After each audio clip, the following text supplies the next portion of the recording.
Hello everyone, welcome back to another stream. Hope you're doing well. Galamoth, nice to see you invading the chat as a recusant. Alicia, Jay Dixon, Yushun, Clown Scum Without Horns, and I almost said Jay Dixon again. And True Connoisseur, welcome back to the stream. So yesterday on stream, we watched two videos, well, most of two videos. Their first was Levelvit Lore's What Exactly Are the Laws of Regression and Causality, which is a pretty good video. Then we were looking at Smowtown's breakdown of the story trailer up until my YouTube just died on me. Like, my internet was fine. And the funny thing is, as soon as I hit end stream, like, the video started playing, so there just has to be some weird interaction between YouTube and OBS, which is infuriating. So anyway, this is a video I've been putting off for a couple days now, which is What's Hiding Behind Marika in Elden Ring, Lore Theory, History, Science, and Art by Zaif the Scholar. I've only recently learned of this channel. It seems like they're making a lot of content for Elden Ring right now, and I think this is going to be the first video of theirs, which I will watch. And then after that, I have a pretty long one with It's Been 2 Years That the Elden Ring's Community is Still Debating What the Game is Even About by Sieve Perspective. So that sounds like a fun one. I'm kind of surprised it's that long for us to come to no conclusions, but I'm looking forward to it nonetheless. Hey Galaxy Dragon, nice to see you again. Being spoiled with all the live streams. Yeah, I might take a day or two off if I consider like doing the day-one raids for Destiny 2. But yeah. Enjoy being spoiled while you can. And I will go radio silent for a bit after the DLC drops. But I'm sure I'll pick it up with like a DLC stream shortly after, unless I want to go like straight into video production, which could be a possibility there. So alrighty, let's go ahead and dive into this first video, What's Hiding Behind Marika in Elden Ring by Zaif the Scholar. Harmon Smith made a new video. I'm unfamiliar with the creator. Alright, here we go. So I've been playing Elden Ring since it first released 2 years ago, and yet somehow I'm still discovering things about the game that I overlooked, and going down rabbit holes that lead me to learn interesting things, not only about the lore of Elden Ring and its history, but also about real-world history, science, and art. Like, for example, have you ever noticed this strange cloth thing behind Marika the Eternal in her official artwork and statue depictions in-game? Ever wonder what that's about? Also, why are there just birds flying around with giant blades on their feet waiting to make your life miserable? It's grafting, and what on earth is going on with these giant swollen ants underground? In this first episode of Elden Ring Lore and Learning, we're going to look at 3 interesting pieces of lore from Elden Ring that I initially overlooked, and learn about some real-world history and facts that may have served as design inspiration for the talented team at Wait, where's this photo from? Real-world history and facts that may have served as I don't think I've seen this. Maybe it's in the art book and I just like glossed over it. design inspiration for the talented team at FromSoft when bringing this world to life. So if that sounds interesting to you, let's get into it, and you can let me know what you think in the comments. So far, it's pretty impressive video quality right here. Okay, so if you're anything like me, you've probably been killed by these birds with blades on their feet at Stormvale Castle enough times to have them eternally etched into your memory. However, did you ever notice that the blades they use are actually not attached to their feet at all, but rather the blades are their feet? This was pointed out to me. Yeah, when he said they're not attached to their feet at all, I was like, what? I thought they were grafted on. So that like really made me like have an existential crisis for a moment. Yeah, so that's something that I noticed. They drop these weapons pretty rarely. I got one pretty early, but I didn't really use it too much. Maybe it'll be fun to go check them out sometime. And then Chim Champion said on the video, they're not even tied, they're grafted on. Horrible animal abuse. Zaifs are really high quality. Yeah, this looks way higher quality than a typical 8K sub video so far. It's really impressive. They're fun to dual wield. Hey, Anticipated and howdy. Welcome back into the chat. Recently by a post from Reddit user Chim Champion. And honestly, at first, I was a bit skeptical. But looking at the bird's models a bit more closely, this does check out. And even better still is the fact that we can find written evidence for it in the game itself. The description of the Warhawk ashes states that Warhawks are stormhawks that have had their talons sliced off so that razor-fine swords could be grafted in their place. They react with extreme aggression, using their mobility in combination with their deadly talons. And yeah, their aggression certainly makes a lot of sense. This fact kind of blew my mind because it really goes to show the attention to detail that Miyazaki and FromSoft pour into facets of the game that are so subtle that many players won't even notice them. In fact, on that note, I would really like to draw some attention to this absolutely awesome concept art from the official art book that not only shows the bird's grafted legs up close, but also details the internal mechanism that the blades would use to open and retract. Definitely giving me some Sekiro prosthesis vibes. Oh, that's a good point. Yeah, it is always kind of crazy to me just how well the art in the final game matches the concept art at times. It kind of boggles the mind. It feels like they're cheating, that they were made like simultaneously because they're so close sometimes. Come on, YouTube. They also detail the design of a little headpiece that the birds wear that allow them to incinerate you with fireballs. Anyway, these grafted Stormhawks are one of many details around Stormveil that do a lot to really convey just how obsessed with grafting Godric was. Along with the hanging limbs that we can find in Stormveil's dining hall. And of course this pile of body parts that we can infer belongs to Roderika's former comrades. Everyone's been grafted. Everyone who came with me. They crossed the sea for me. They fought for me. Only to have their arms taken. Their legs taken. Even their heads taken. If nothing else, I certainly find it pretty amusing to imagine a crazed Godric chasing birds around his castle so that he could graft blades onto their legs. Lend me thy strength. And interestingly, there do seem to be several potential real-world sources of inspiration here for these aggressive blade-wielding birds. That was a nice little animation a moment ago. So, Anran, nice to see you again. Paul Ryan. And then we also had Mao and somebody else. Ponyboy, welcome to the stream. And then Necropolis and Tanaya, BC. Nice to have all you guys. Doing pretty well. How about yourself? And then Galaxy Dragon, did I say hey to you? Maybe I didn't. Welcome back in. Yeah, and Galamath said those birds should have been unique to Stormveil, but I'll play devil's advocate and say that I do like that we have the Faramazulan counterparts which are not grafted. So it's kind of cool that you can see where they may have originally came from or been originally tied to me at least. And yes, anticipated only the grafted ones are in Stormveil. You could have sworn the white ones had bladed legs as well, maybe not. Are you talking about like the random hawk looking like things that you can find out in the world?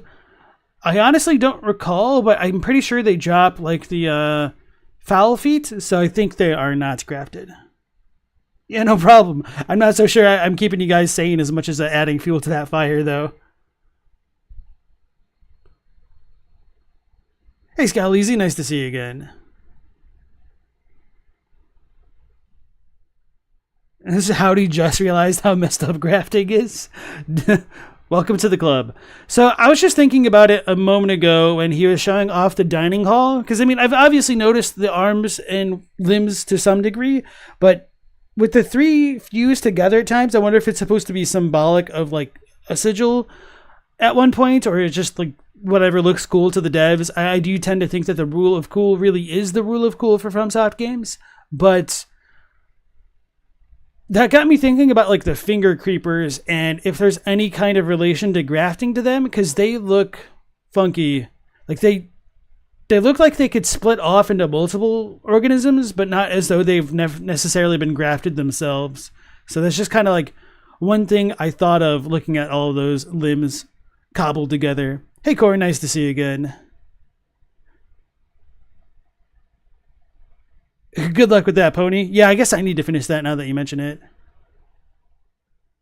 Square Table Gaming has a good video on finger creepers. I thought about checking out another Square Table Gaming video today, but I feel like I didn't have enough time with the second video in the queue. You can parry the birds? I don't think I've tried.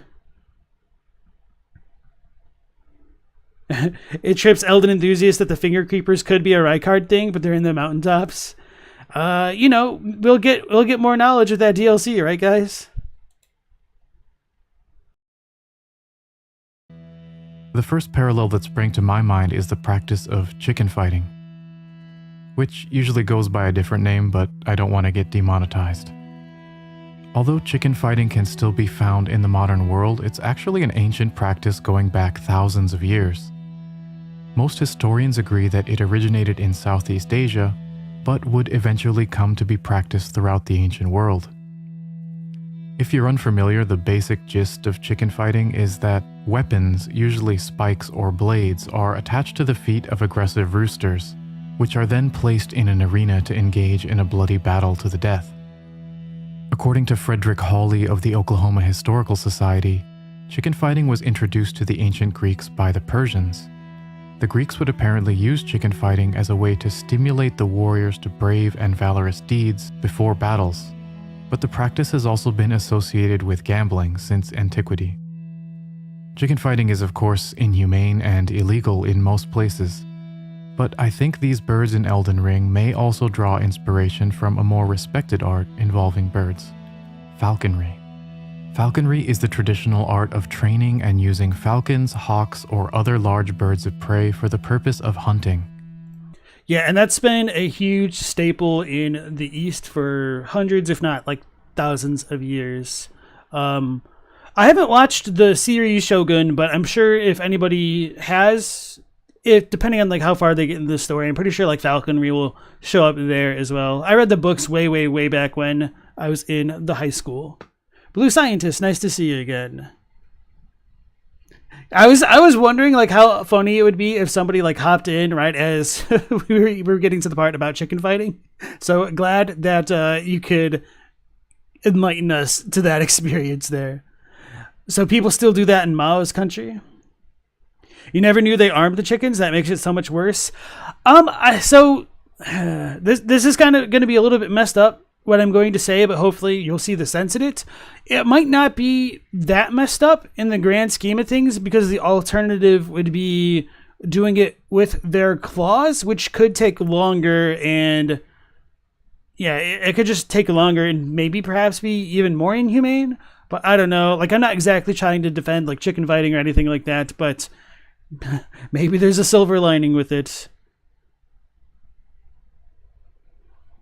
Yeah, metal spurs and knives, definitely brutal. Ponyboy prefers beetle fights. Hopefully you don't discover those are inhumane. I mean, sure, they're inhumane, but they're also beetles, so they're not humans to begin with. Which is kind of like a funny thing to say about like chicken fighting. Which, I mean, inhumane definitely doesn't necessarily have to apply, oh, humans, like the humane society is not geared towards humans. I get that. It's just kind of funny to me like how the roots of the words are like where they derive from and everything. What if beetles have feelings? They do have feelings. If you get your beetles friendships stat high enough, you could potentially get a hair across out of it. No, I'm not trying to be cruel to beetles. They just flip each other out of the ring. So, I mean, I have seen like the videos on YouTube where they have insects like fight each other to see who will win, and not all of them are quite that humane, unfortunately. Pony. Necropolis keeps spiders and feels a little sad for the crickets and roaches. Yeah, that's probably why I could like never bring myself to have something like a spider or a snake, but I guess I also don't really have the motivation to have an animal where you need to feed them live bait, I guess. All right, but anyway, let's go back into the video. According to UNESCO, the practice goes back over 4,000 years, with its roots believed to be in Central Asia and the Iranian plateau. But like chicken fighting, falconry eventually became a ubiquitous practice throughout the world. It was, for instance, incredibly important to Mongolian Khans who practiced falconry for food and sport in between battles. and traditional falconry is still actively practiced in Mongolia today. In fact, the official bird of Mongolia is actually the Saker falcon. Falconry is also important to Japanese culture, with the earliest records first dating to the import of hawks from Korea to Japan in 355 AD. Japan developed its own unique brand of falconry called takagari that was practiced in the Heian era, but only by those of truly elite social status like emperors and courtiers. Eventually though, takagari would become associated with the samurai, and during the Edo period could only be legally practiced by those of the warrior class within designated lands called takaba. And from what I understand, this isn't entirely dissimilar to like fox hunts that nobles would perform, like, back in the day.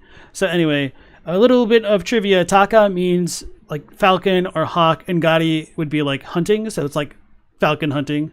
Anyway. Images you're seeing on screen now are from a book of woodblock prints by a Japanese artist named Kyosai Kawanabe, which is believed to have been published in the Edo period around 1863, and was made available online recently via the Museum of Fine Arts Boston. It's really cool stuff, and I'll put a link in the description so you can check it out for yourself. One common thing for almost all forms of falconry is that the falcons are given specialized hoods in between hunts that prevent them from becoming needlessly stressed out by visual stimulation. And these hoods almost certainly inspired the design of the flamethrower helmets drawn up by the concept artist that we looked at earlier. So yeah, although the way that these hawks are used in Elden Ring seems a little over the top, the concept of training and using birds in this way is actually fairly grounded in historical reality. Although I'm curious to hear what you guys think in the comments. No, I think he's definitely spot on with that, and that's not something I would have like even considered to point out. So I appreciate the kind of grounded perspective that they're bringing to the video, and also I definitely want to commend them for their pronunciation of the Japanese words. Definitely a lot of attention paid to detail. Pretty impressed so far. And this type of bond between man and beast transitions us nicely to the next topic: the disconcertingly large ants and the Nox residents of the Eternal Cities.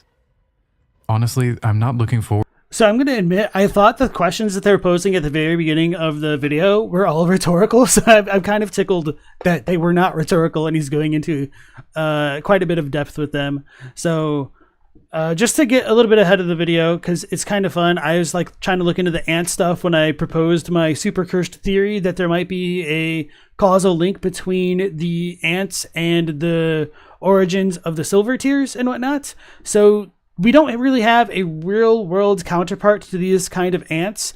And some of them are kind of similar to carpenter ants, and other ones are similar to, I believe they're called honeydew ants or something like that, where the gigantic sacs are where they kind of like store their sugar and whatnot that they've been consuming. And so, yeah, let's see what all he has to say about that. You thought they were termites? Yeah.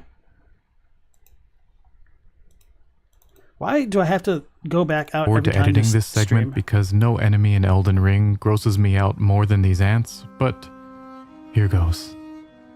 So, as you're probably aware, in Noxtella we find that the Nox have somewhat domesticated these giant ants, using some form of magic that renders the ants' eyes purple and allows the Nox to ride on them like oversized insect steeds. But venturing into the ants' nests, we find evidence that the relationship between the ants and the residents of the Eternal Cities wasn't always a peaceful one. Piles of bones, skulls, and even full corpses litter the floors of the ant tunnels, suggesting that the ants were feeding on the Nox for sustenance. But it actually gets even more interesting than that. When you venture further into the nests and find these swollen ants. I've seen some people call these chunky boys ant queens, but as pointed out by Reddit user Salted Starleaf, this sort of swollen abdomen is actually characteristic of an ant called a replete, which are also called honeypot ants. In real-life ant colonies, repletes basically function like living storage containers for other worker ants, who pump them full of food that they can later retrieve if supplies become scarce. And what's interesting is that killing these repletes yields Newman runes, suggesting that the piles of corpses that the ants fed on were in fact Newman. Oh no. So this is something that I think might need to be taken with a bit of skepticism. So while it is a possibility that these things could have been Newman, especially if you buy into the idea that they are from like the Eternal Cities and whatnot, there might also be the possibility that just having such a high concentration of runes could make something akin to a human, or not human, but a Newman. So that might be another thing. And it's really weird because Newman runes seem to be more unique.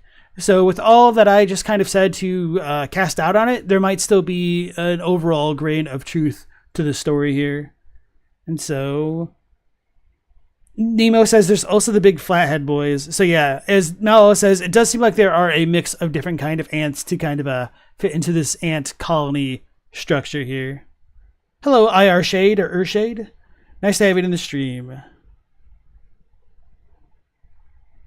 And Mallow thinks the bodies were being dragged back to the rivers, or dragged by the river, I'm sorry.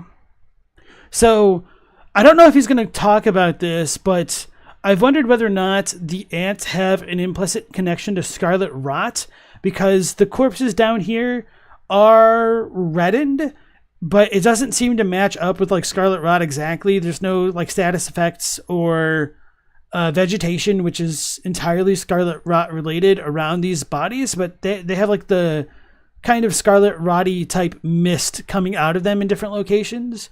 And some of this might be blood, but not all of it seems to be blood entirely. Like it's too chalky to seem like it's blood in certain spots.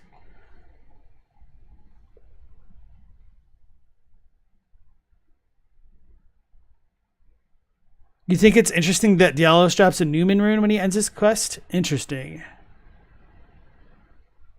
Oh, okay, your feel's okay. I know who you are, IR Shade.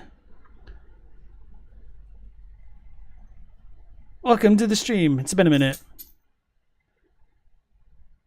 And then, yeah, as Without Horn says, there is an ant stinger which can inflict Scarlet Rot.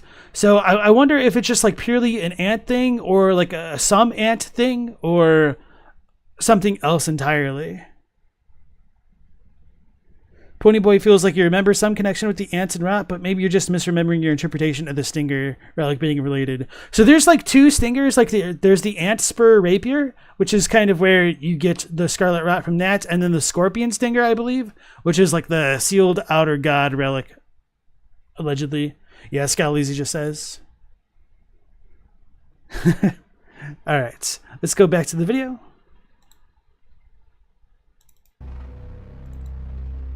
Now, one of the things that I've been trying to tease apart for a while now is the relationship between the Nox and the Newman. We know, for example, that the Black Knife assassins are rumored to be Newman with close ties to Marika herself. We also know that Rogier describes the Black Knife assassins as scions of the Eternal City. And it's fairly common knowledge that Marika herself is a Newman. As the Newman rune states, the Newman are said to have come from outside the lands between, and are in fact of the same stock as Queen Marika herself. But aside from these references, we don't see much. So this is kind of one of the localizations that bothers me, just because they are in fact of the same stock as Queen Marika herself. So where are we? All right, so the Newman's rune, it says like what are they called? Oh yeah, Newman. All right. So Newman once came from outside the lands between. They are said right here to be of the same tribe, same family, whatever, as Queen Marika. Oops, didn't mean to do that. So that's kind of like one huge difference in my opinion. So like, it's one thing to just like admit that there's the it is said. I can forgive that because, I mean, it could be rhetorical. But then to add in they are in fact of the same stock, I feel like can be problematic. And that might also depend on what we get in the DLC. Like this might not really matter in the long run. But I mean, because of like situations where we get extraneous information not in the base game of other FromSoft games, this is kind of why I try to impress this stuff upon the chat so much. So that way, if we kind of get a weird situation in the future, you guys will be in the know and not so blindsided if it were to happen.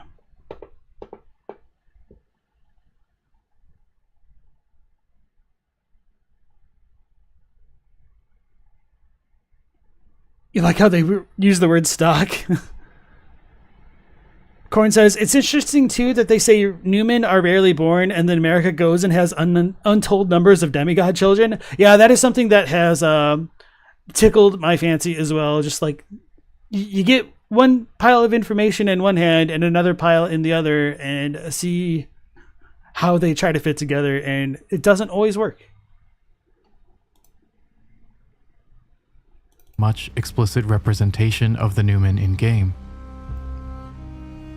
To be fair, the Newmen are described as long-lived but seldom born.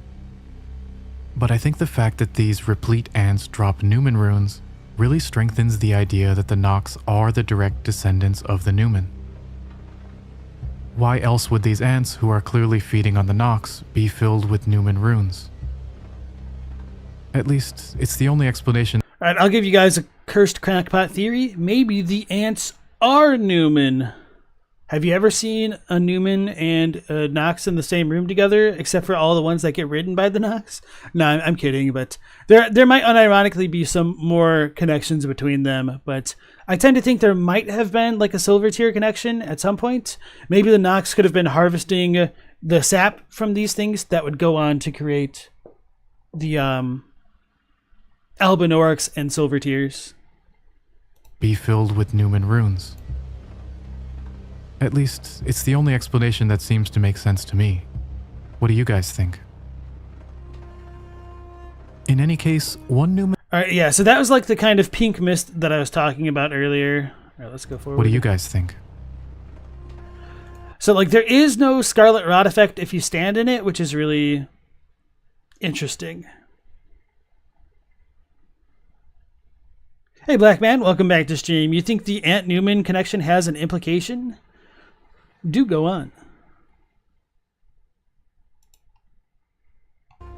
In any case, one Newman who we can say for certain wasn't eaten by the ants is Marika the Eternal, who is now absent from the... It's kind of funny to say that because, like, gigantic chunks are missing out of her, so now I'm, like, picturing the ants eating part of her. Hey, Anna Clara, nice to see you again. Do I take recommendations of videos to watch? Yes, no, absolutely. So, in my Discord channel, which I forgot to pin to the top of my chat, thanks for inadvertently reminding me, I have a channel videos like feedback section, so you could add in recommendations there. Or if you make a recommendation, I suggest doing it on like the video portion of the stream itself, not the stream chat. So that way I'll get like the notification and be reminded to go and add this to my list while I'm not too busy streaming, because otherwise I'll probably just forget what people tell me over the course of the night. But thanks for asking. I'm going to back it up a little bit. Certain wasn't eaten by the ants is Marika the Eternal, who is now absent from the lands between, but whose stone depictions remain a ubiquitous presence throughout the game. But one thing that I started to wonder about is, what is this thing behind Marika in her statues? I've seen many people online make the claim that this is just an extension of her dress, but looking closely at the model in-game, that doesn't seem like it's the case, as there's clearly a visible separation between her dress and the flowy bit that extends behind her. Some users have theorized that this might be a representation of the Elden Beast, who, from a lore perspective, certainly looms behind the scenes of Marika's rule. Others have suggested that this represents an umbilical cord. And finally, I've also seen some point out that when viewed straight on, it seems to take the shape of the Elden Ring itself. Honestly, I think all of these are fairly compelling ideas, but I do wonder if there isn't another explanation. So yeah, my take on this right now is that it's just a shawl, and in the cut content, I do think it was more emblematic of that kind of looping umbilical cord, which is kind of like a Celtic knot. There's a friend of the channel who goes by the name Saint Trina, I think it's like TR1N4, or it might be NA. And they have a channel where they go into quite a bit of detail on like Celtic knots as it relates to Elden Ring. And she does bring up the shawl / umbilical cord, because in the cut content the umbilical cord was used to change one's gender, but now with like the inclusion of the mirror of gender swapping, maybe they didn't feel as though they needed that item. Maybe it'll come back up in the DLC as always, our copium right there. So I really liked that idea of there being that umbilical cord which looped in on itself, because I think it has a ton of implications as to Marika's relationship to herself. Because if an umbilical cord is ideally supposed to connect a mother to her child and allow the passage of nutrients from the mother to the child to allow the child to grow, what would that mean if the child is also kind of its own mother when it like recurs on itself?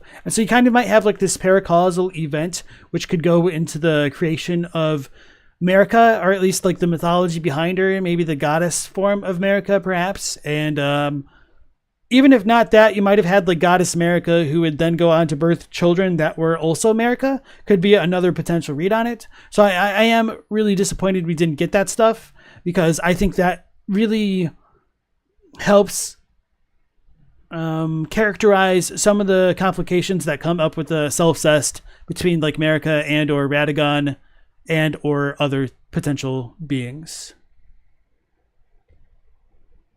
So Blackman thinks that the ants could travel through different worlds via the Erdtree. Maybe not the same place as the Newman, but they have a similar symbiotic relationship. Yeah, I've wondered that somewhat too, to a little bit, because of like the kind of Erdtree looking things in the Elden Beast liminal space arena. But maybe it's because the Erdtree is disconnected from its roots now that it doesn't really seem to pan out fully anymore. But that might be a possibility in the long scheme of things there.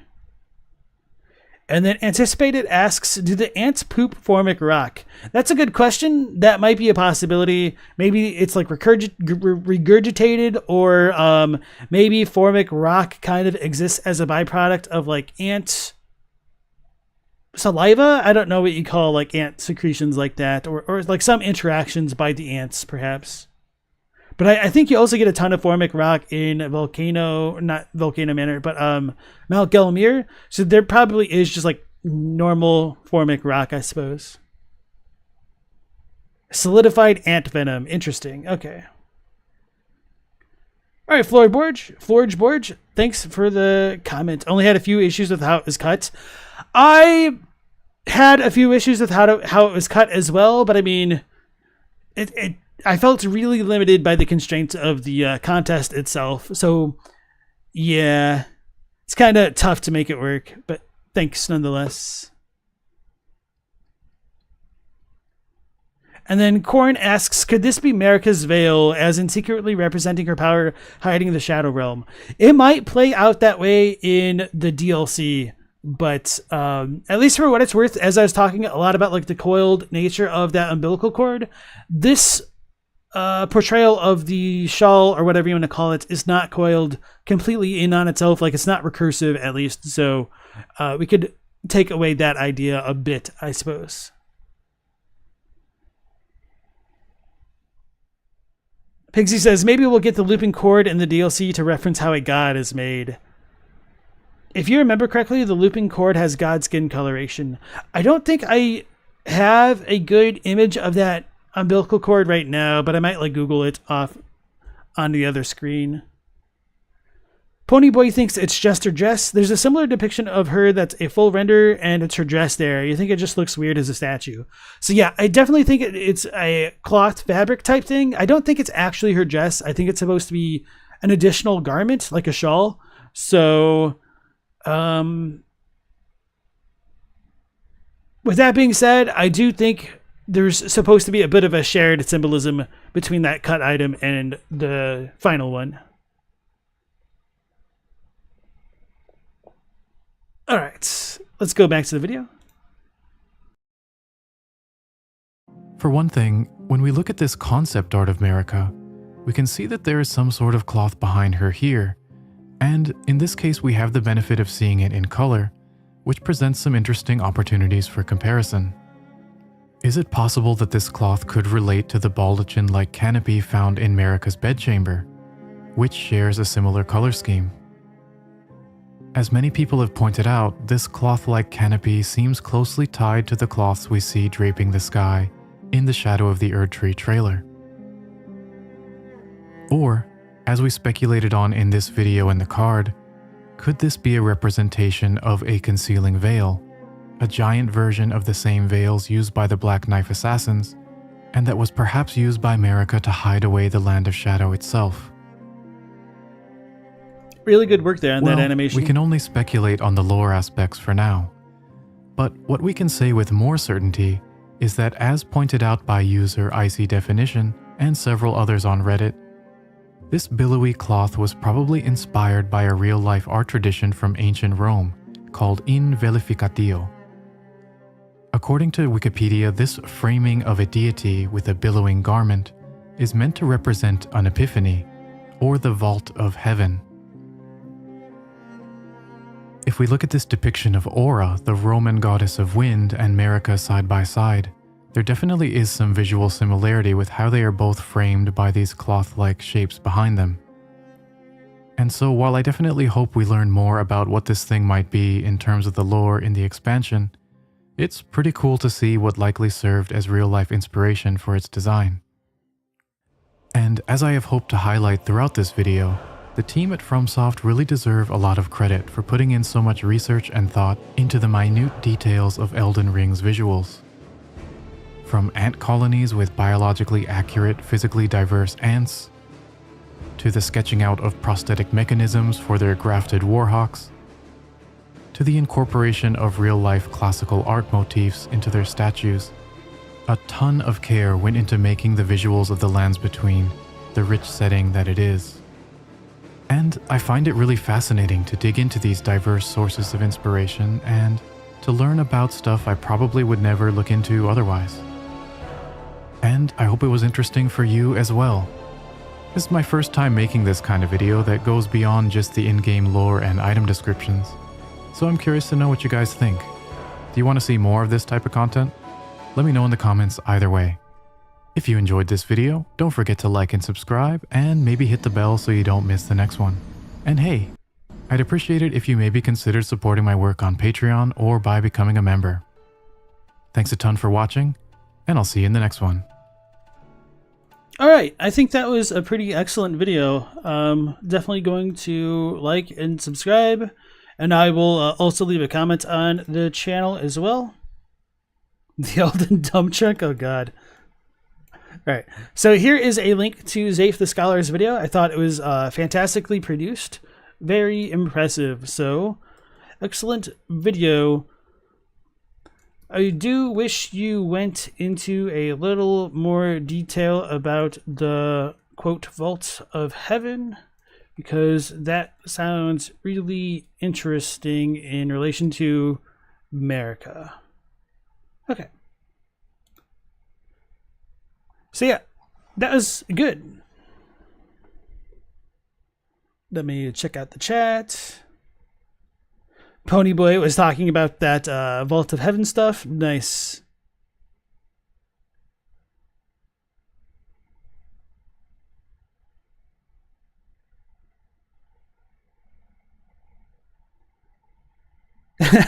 Hey, Jay Dixon says, shout out to all his Elden Ring content creators getting us through this month. It does make the time go by faster for me, like at least having, you know, at least 3 hours every night to devote to this. And maybe Destiny will distract me a little bit, but I feel like as we get closer to the release of the DLC, just the hype keeps building. The hype is real.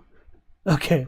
So, now that we got our hype up, let's bring it back down with some potential critical views of Elden Ring and its lore with Steve's perspective in their video. It's been 2 years, yet Elden Ring's community is still debating what the game is even about.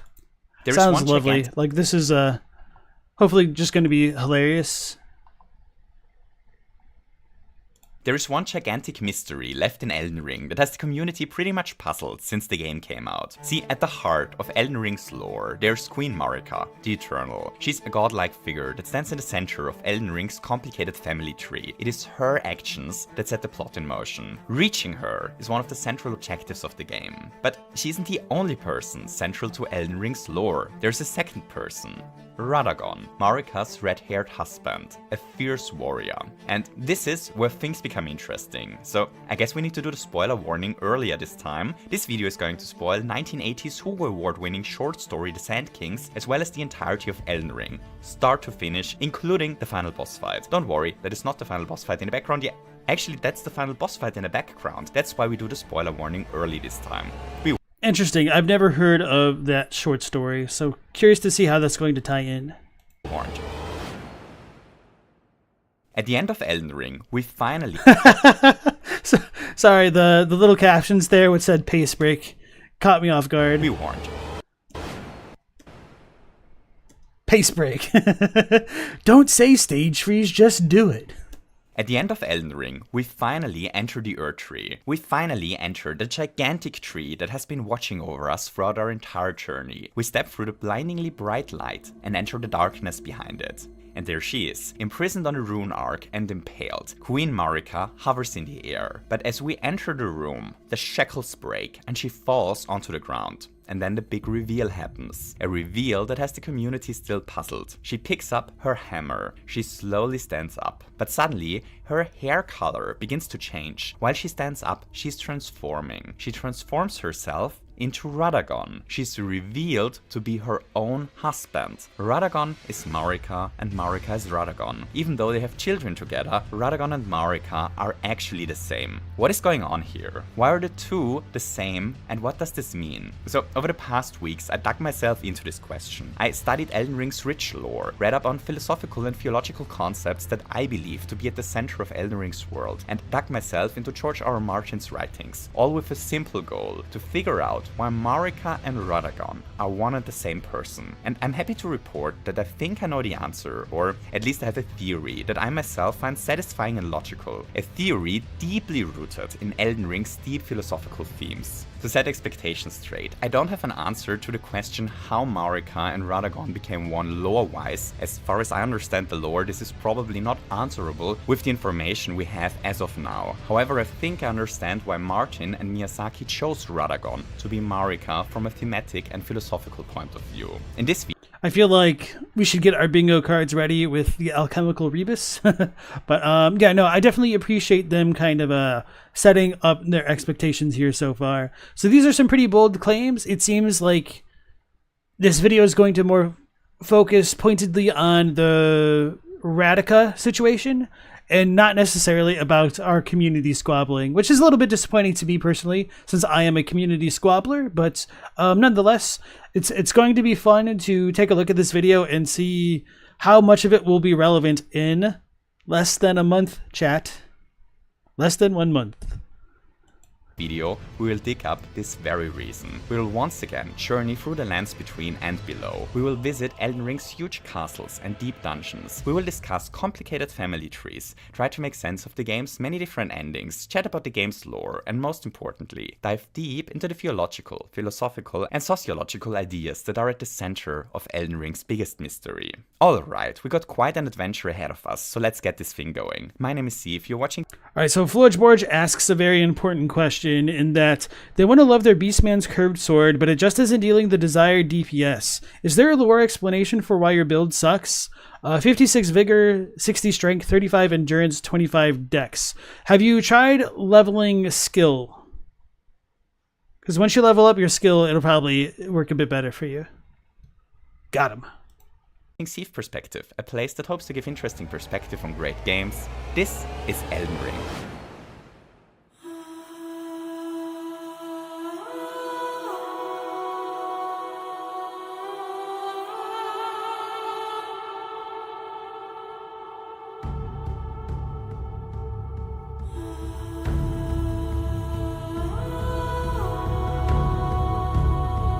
The Elden Ring.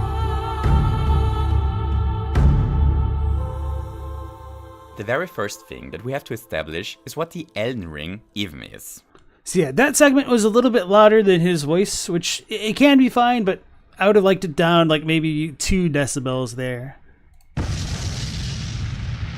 Yeah, even that sound effect is fine. At the height of World War II, the Irish author C.S. Lewis was deeply worried about an enemy that was threatening his country. But at least according to the C.S. Lewis Foundation, Lewis' main concern wasn't Hitler's Germany at that time, nor the bombs raining onto Great Britain every night. To Lewis, the real enemy, more threatening than any nation, weapon or science, was a philosophy. The philosophy of nihilism, the rejection of all religious and moral principles in the belief that life is meaningless. This dangerous nihilism was slowly spreading around Britain, but when Lewis encountered nihilistic ideas in British school books, he knew things had gone too far. If no one else was fighting against the nihilism of his times, he might as well take up the fight himself. And thus Lewis sat down and began to write a book. Roughly 2 generations earlier, a very different author with a very different worldview was worried about nihilism as well. And as luck would have it, he was also writing a book. In his book, a prophet visits a town square where he tries to teach the populace about his way of life. But as it turns out, the people don't care about what the preacher has to teach them. And then he comes up with an idea, a different tactic to convince the people of his way of life. He speaks, "I tell you, one must still have chaos in one to give birth to a dancing star." So I like the little visuals of the Dark Souls 2 Firekeeper. It's not what I expected, but it kind of works. Good use of the filters. Like, this looks pretty polished overall. So Bloody Meteora, welcome back to the stream. You have a new theory in that the 7 characters in the DLC story are the unwanted children of Marika, and it's their mausoleums which roam the lands between. What do I think about that? That, I think, is a very interesting claim. So I feel like I would want to double check the number of the wandering mausoleums that we've seen so far. I thought there were like 9, but there might be 7. So let's just say, for the sake of argument, that there really are only 7 of the wandering mausoleums. If those wandering mausoleums correlate to these figures that we've seen, then I wonder if we can learn anything more about why certain mausoleums have bells and the others don't, and why certain, like the ones with the bells, can dupe the remembrances of the shard bearers and not just like random beasts and champions, I guess. So I don't really have too many thoughts about that theory other than like, ooh, if that is true, what else can we learn from that? That's a terrifying thing to tab back into.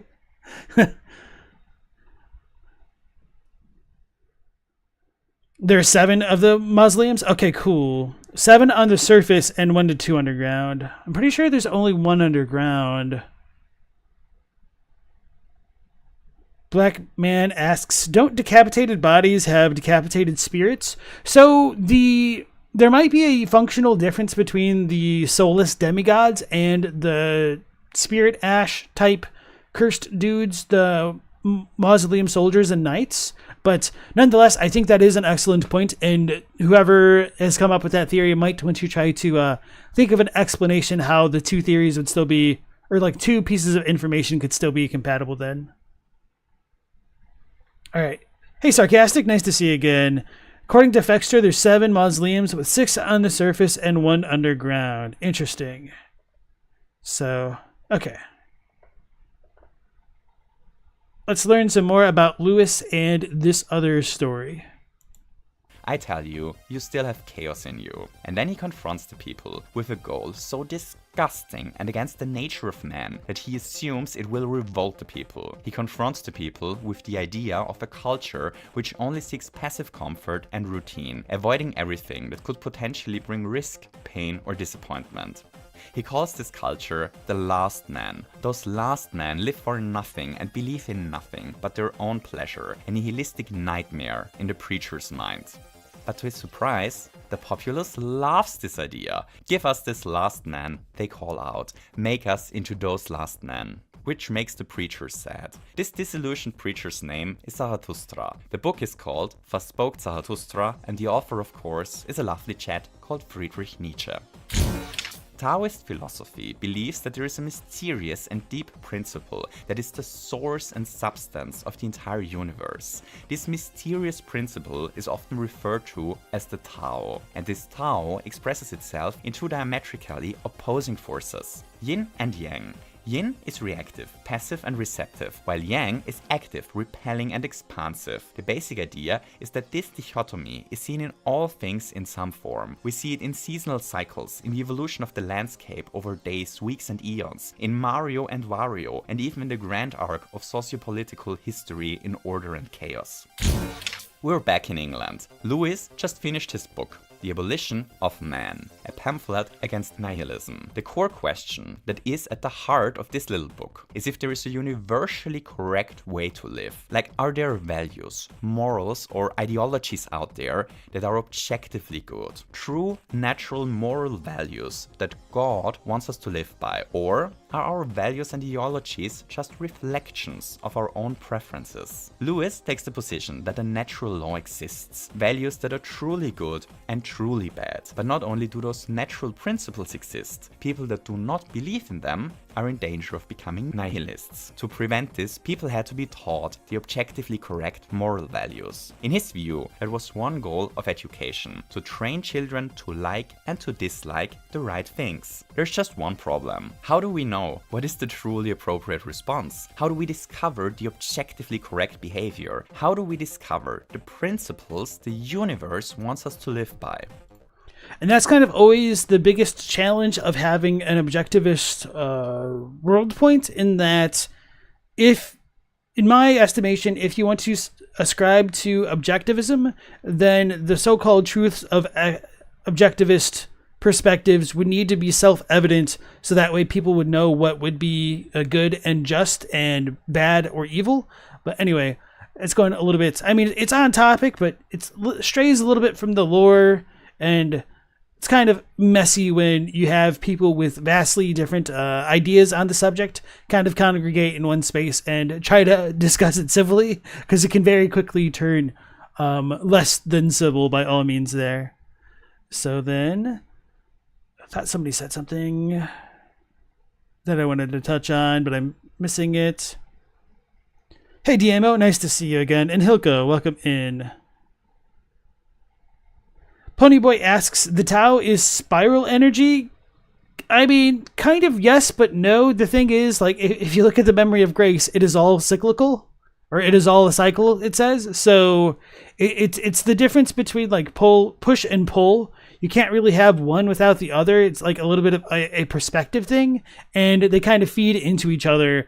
And so if I think in many ways Dark Souls 1 kind of exemplifies that nature of dualism in the Tao with the way that the first flame works, because without the first flame you have nothing to bring disparity and distinction to the world, and it's only after the first flame arises that you'll get such things as life and death, hot and cold, etc.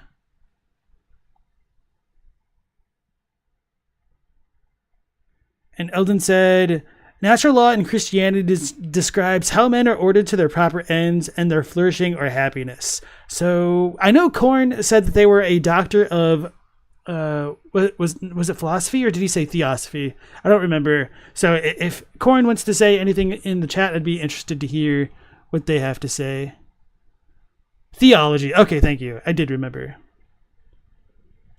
Well, luckily for us, Lewis had an idea.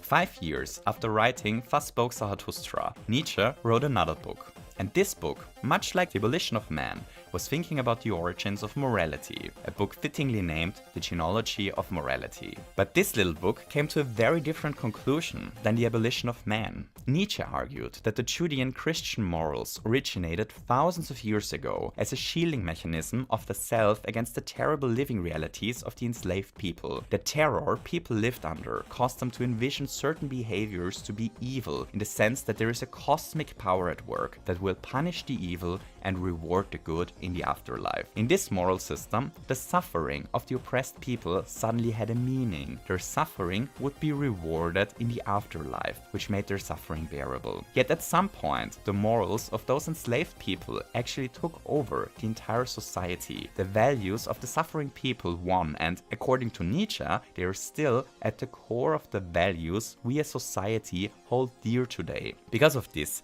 Nietzsche saw it necessary to critically reflect our own moral values and, if necessary, to change them. Nietzsche's view is basically the complete opposite to Lewis.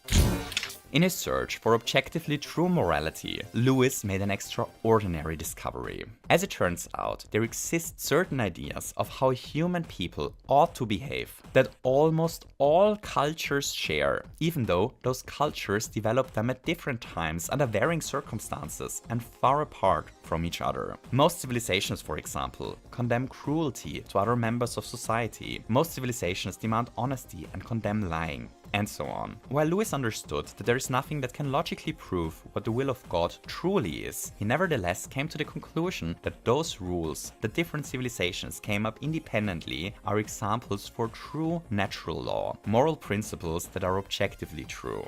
Lewis called those objectively true values the Tao. To quote him, "This conception in all its forms I shall henceforth refer to as the Tao. Some of the accounts of it will seem perhaps to many of you merely quaint or even magical, but what is common to them all is something we cannot neglect. It is the doctrine of objective value, the belief that certain attitudes are really true and others are really false. Those who know the Tao can hold that to call children delightful or old men venerable is not simply to record the psychological fact about our own parental or filial emotions at the moment, but to recognize a quality which demands a certain response from us, whether we make it or not. I myself do not enjoy the society of small children. Because I speak from within the Tao, I recognize this as a defect in myself, just as a man may have to recognize that he's tone deaf or colorblind." I honestly had no idea that Lewis looked into Taoism at all, and I'm kind of surprised because pretty much all that I've heard about him is that he was, pretty strict Christian in many regards, but I know that he's had struggles with that at some point, and to be honest, I kind of know very little about him, so definitely neat to learn this facet about my man's life. So then Corn says, Christianity believes that natural law is laid down in the creation of the world by God. So according to Christianity, fundamentally there's one right way to live and act. Thank you. He borrowed the idea of the Tao as an underlying force of nature from the Taoists. In his idea, the Tao are the universal principles we should morally live by. It is basically an invisible set of moral rules that underlies the very nature of the world. There is a C.S. Lewis quote that I think sums it up nicely and that I actually like for a couple of reasons. "I believe in Christianity as I believe that the sun has risen, not only because I see it, but because by it I see everything else." Basically, Lewis believes in objectively correct values because if objective truth does not exist, it wouldn't be possible to make any sense of the world. So the book, The Abolition of Man, ended up making quite an impact. The National Review, for example, ranked it the 7th most important non-fiction book of the 20th century. And so just to bring up a bit of a counterpoint to this philosophy, if anybody's not too familiar with philosophy in general, objectivism is having a kind of set philosophy that is supposed to be absolute and dictates pretty much all facets of goodness and evil and good and bad, or whatever you're going to call it, right and wrong.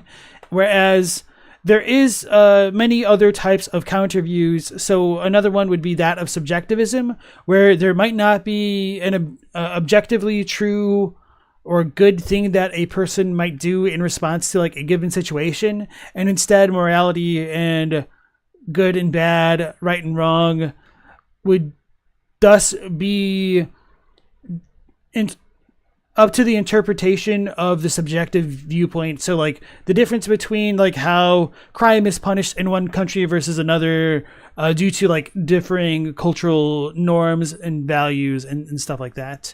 And then of course, as was brought up earlier in the video so far, we have nihilism, which rejects kind of all notions of goodness and badness, but of course, like all of this is a really big oversimplification of things. There's a lot more nuance between varying beliefs about objectivism, subjectivism, and even nihilism. So I don't really want to like try to give a really half-assed crash course on stream because I don't want to necessarily like misremember or misrepresent any positions here. So that's just kind of like the briefest of rundowns that I think I could give. And then friend Alex brings up the Cartesian devil theory in that we are all just brains in vats. We are in the Matrix. It is generally considered one of the most important books on conservatism in the UK, but no matter how successful this book ended up being, it wasn't Lewis' most successful book. His most successful books were written years later. Books known as the Chronicles of Narnia, a fantasy series that is about to re-enter public relevance soon, since Greta Gerwig, out of all people, is currently busy adapting them for Netflix. Okay, so that was quite the intro, even for our modest. So is there another adaptation then? Wait, when did this video come out? Not that long ago. 1 month ago. Okay. I just didn't hear about that. Alright. Standards around here. So what has all of this to do with Elden Ring again? Well, actually quite a bit. But before we finally put the pieces together, we first have to establish a bit more fluff. We quickly have to talk about Elden Ring's lore. It all begins with mysterious beings devoid of a physical manifestation, creatures known as outer gods. We do not know how many of those gods exist, but we do know about some of them. There is the Formless Mother, a being associated with blood, whose followers gain the power of blood incantations. There is the god of the Scarlet Rot, a mysterious being said to be sealed away below the rotting Scarlet Lake. There is the unnamed god of the Twin Bird, a mysterious deity associated with death. And, most important of all, there is a pretty good transitions here with the opacity and having that layered on like the galaxy stuff. Looks pretty nice. And then Joji, nice to see you again. Welcome back to the stream. Floorboard says, we need a charred thermos analysis on why the Volcano Manor is a metaphor for French royalty. Okay. celestial entity assumed to be an outer god called the Greater Will. This god is central to our story. One day, the Greater Will sent down a star which contained a beast. This beast was a vessel of the Greater Will. It is described as being the literal living incarnation of the concept of order. After reaching the land, this beast took on the form of the Elden Ring. This Elden Ring apparently needs a vessel to exist in the lands between, and the ring found a vessel. Marika, the nice lady we already met in the intro. The Elden Ring merged with Marika, granting her godhood in the process. Whoever is the vessel of the Elden Ring is a god, and the person who is consort to this very vessel, well, this person is called the Elden Lord. So we got an Elden Ring, a god who is the vessel of this Elden Ring, and the boyfriend of said god, the Elden Lord. But what exactly is the Elden Ring again? Well, this is where things get really interesting. See, the Elden Ring is a physical manifestation of the rules of the world. One way to think about it is as a ring-shaped collection of runes, each rune being a law that defines the world's behavior. It is a collection of the rules that the world operates under. The rune of death, for example, gets sealed away from this Elden Ring at some point in the story, preventing everything from truly dying. More on the rune of death in a second. So the Elden Ring is the physical manifestation of the principles that guide the world. But the Elden Ring is more. It is also a metaphor, an incredibly clever metaphor for more than just one thing. On the one hand, and so this is kind of the part where I will give my obligatory interjection of the power of the Elden Ring is currently thought now to kind of be the governing force of the metaphysical universe within Elden Ring, but through item descriptions such as protection of the Erdtree, we're told that, well, it's kind of implied, we're told that the Erdtree was not the embodiment of order originally. And it says, in the beginning, everything was in opposition to the Erdtree, but through countless victories in war, it became the embodiment of order, which implies then it was not always the embodiment of order. And so the Elden Ring's power seemed to grow over time, which does make me wonder about like the before Elden Ring times, or at least the before Erdtree times, and what the world really looked like, and just how much influence the Elden Ring and or the Greater Will truly does have over the lands and whatnot.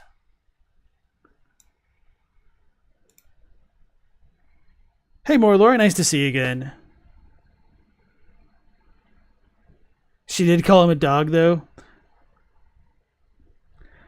True Connoisseur asks, do we think that the Outer and Outer Gods means outside the lands between or outside the Golden Order? You've always been inclined towards the latter. So I floated the idea on stream the other day that I've wondered whether or not Gowry could be a kind of personification of the Outer God of Rot because of like the weird way he kind of seems to exist yet not in the lands between.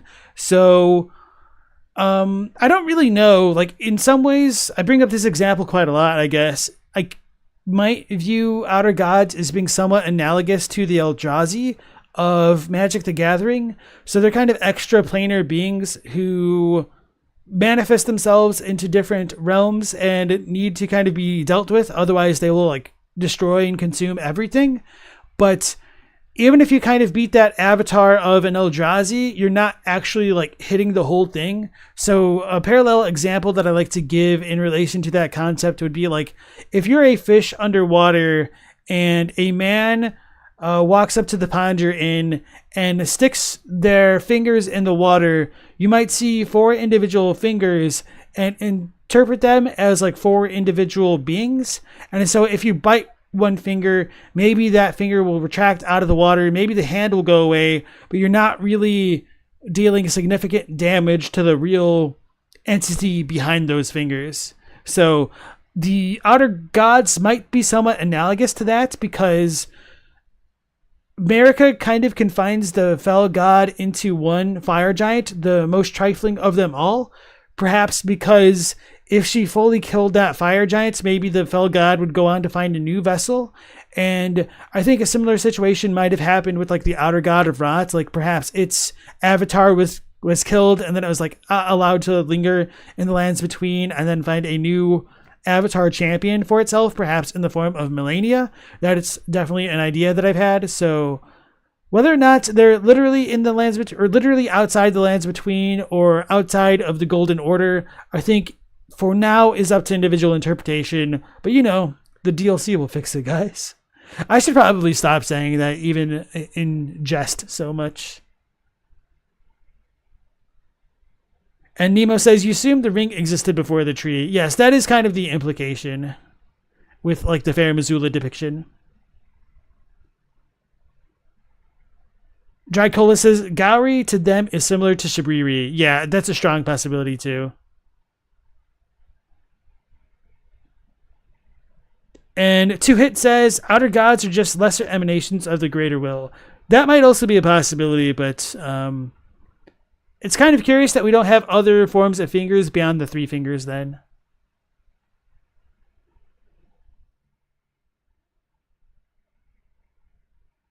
Hey, the Gabe, nice to see you again. And Two Hit, nice to see you as well. Scowleezy says, wasn't Melania born before the swordsman sealed the god of Rot away? So there's like the ancient Outer God of Rot that is said to have been sealed within the lake itself, and that could be a prehistoric event. And then the Outer God could have like been brought up back again and been sealed again by the blind swordsman. We don't really have enough information about that. So I think when you let me try to like rephrase this. So what I call like the kind of OG original Outer God of Rot, I would compare it to the scorpion stinger thing, like whatever that came from, if it truly is the Outer God of Rot, versus what we get in Melania. So there's the possibility that Melania encountered the blind swordsman and she kind of represented Rot, and then he beat her and contained it that way. And then that might not even be particular to the whole legend of the blue fairy or whatnot. But I'm kind of shaky on the details of the blind swordsman and all of that Rot stuff, so I might be misremembering things slightly.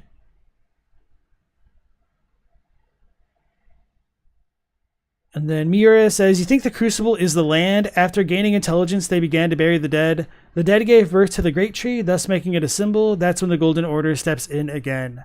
So as far as like the Crucible interpretation goes, I try to stay somewhat literal to the game text And all that we're given in relation to like what the Crucible was is pretty much everything pertaining to the Erdtree, and more specifically a tree-like form based on the description of Siluria's spear. So I don't necessarily agree that it is the land until I have more information to substantiate that claim.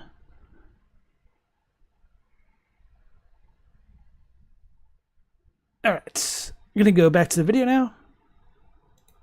And we can interpret the Elden Ring as a God-given set of principles. You know, there is a greater will that is literally called greater will that sent the concept of order from heaven to earth. The Elden Ring is a metaphor for a God-given order. In this interpretation, the Elden Ring contains the objectively true natural law, the order we should all live by. In this interpretation, the Elden Ring is a metaphor for what Lewis called the Tao, the natural law of God. But on the other hand, we can also understand the concept of the Elden Ring as a metaphor for our own world and our own struggles. On a political and societal level, the runes in the Elden Ring can be swapped out, meaning order can be changed. In this metaphor, whenever we as society decide to change our order, we swap out some runes of the Elden Ring. You know, when society decided to make child labor illegal, we took the rune of child labor out of the metaphorical Elden Ring and replaced it with something else. In this interpretation, what is and is not written in the Elden Ring dictates the order we live by, and we can change it whenever we want. But things get really interesting if we apply this metaphor onto an individual level, because then the concept of the Elden Ring can suddenly be read as a metaphor for Nietzsche's idea of morality. In this interpretation, the Elden Ring represents our own values and morals that exist inside of us. The Elden Ring itself is stored inside a human, after all. The Elden Ring then contains the principles we choose to live by, our own morals, what we deem good and bad and desirable or undesirable, you know, our own ideology. In this interpretation, we are able to change the principles we live by ourselves. In this interpretation, our own rule set for a good life is something permanently evolving and changing, something that is formed after our own greater will, and something that we can change according to our own preferences.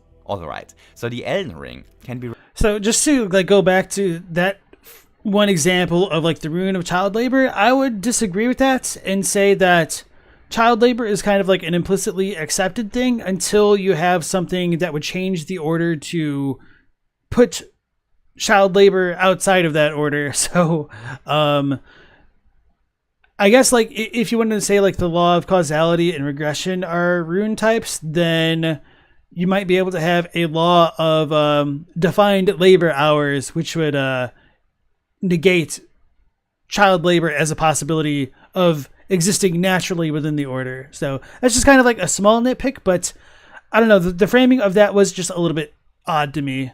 So I don't know like if this is going on to build a point that he's going to make later, and if he does based off of this earlier logic, that's kind of why I want to touch on it now.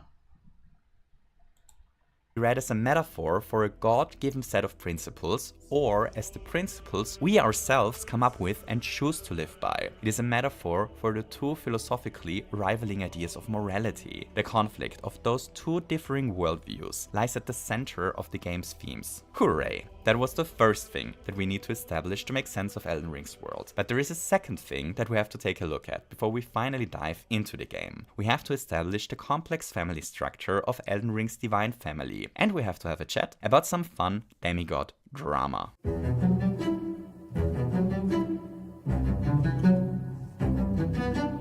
Two pairs of parents. Queen Marika and her offspring are at the center of Elden Ring's lore. It's a pretty messed up family, but interestingly enough, the family tree exists in a surprising balance. At the center of this lovely family are I take issue with calling it the family tree when it's really the family wreath. Marika and her husband Radagon. We already know that Marika and Radagon are two sides of the same person, but that didn't prevent them from having children together. The children of Marika and Radagon are Malenia and Miquella. Both children were born afflicted with a disease. Malenia was born carrying the scarlet rot in her, a terrible illness. Miquella was born as an eternal child, unable to ever reach adulthood. Those two children, as all children of Radagon and Marika, are demigods. So here's where things get interesting. Before Marika married Radagon, she and Radagon were in different relationships. Radagon was married to Renala, the leader of the Academy of Ra Lucaria, and a woman heavily associated with the moon. Marika, however, was married to Godfrey, making Godfrey the first Elden Lord. So there's an interesting parallel in the lore of those two first couples. See, Radagon wasn't always in love with Renala. As a matter of fact, they began as enemies. Radagon fought against her during the wars known as the Liurnian Wars. In the Liurnian Wars, Radagon fought on behalf of Marika and the Erdtree against Renala and her academy. Twice he fought against her, and twice the battles ended with no clear winner emerging. In the end, the conflict wasn't resolved by weapons, but by vows. Instead of conquering Renala's land by force, Radagon married her, which resolved the conflict and brought peace to the land. So it was war that divided the two at first, and the following peace that brought them together. The story of Marika's first marriage is a completely different one. Godfrey, Marika's first husband, was a ferocious warrior. So ferocious, as a matter of fact, that he took the lion Serosh upon his back to suppress his endless lust for battle when he became Elden Lord. The marriage between Marika and Godfrey was a marriage full of bloodshed. Godwyn fought countless battles for Marika and the Golden Order. He led the war against the giants, besieged the castle of Mern, and he faced the Storm Lord alone. He fought until all his enemies were defeated. But when his last enemy fell, something interesting happened. It is said that as his last enemy fell, the light in his eye faded. Queen Marika and the Golden Order had removed their grace from him and his warriors, turning them into tarnished. Godfrey, the first Elden Lord, was banished and sent into exile together with his warriors. With the defeat of their last enemy, the relationship between Marika and Godfrey ended in complete. So I did like the little breakdown of the section. I don't really know how I feel about this, but I feel like it might be improved somewhat if we had like the sources of the quotes that he's using. Not that he's like quoting them incorrectly or anything like that. The only reason why I might feel like this right now is just on the potential off chance that they make some claims out of pocket, which might not mesh with everything else that they've said so far. But yes, so far it's been pretty tightly written, and I don't really have complaints. And hey, Mercy, nice to see you again, as well as Ding Dong. Welcome back to the stream.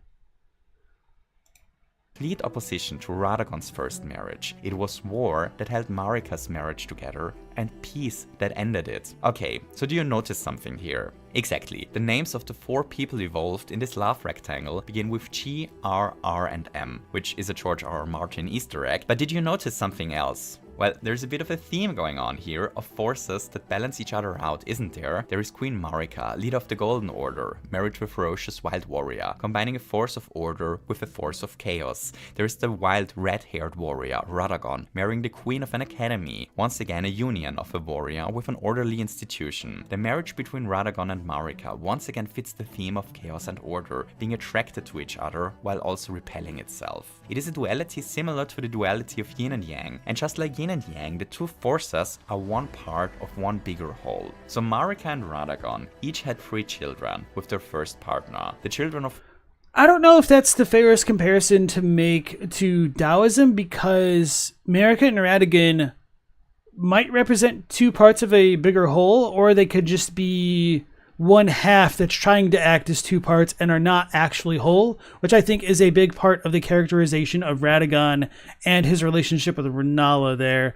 And then back, of course, into Marika's relationship with him, because she does not feel as though he is her to some degree. And I don't really want to rehash that just yet, but anyway, I just figured this kind of maybe worth bringing up in this context here. And then Happy Hep, forgot to say hello to you, but welcome back to stream.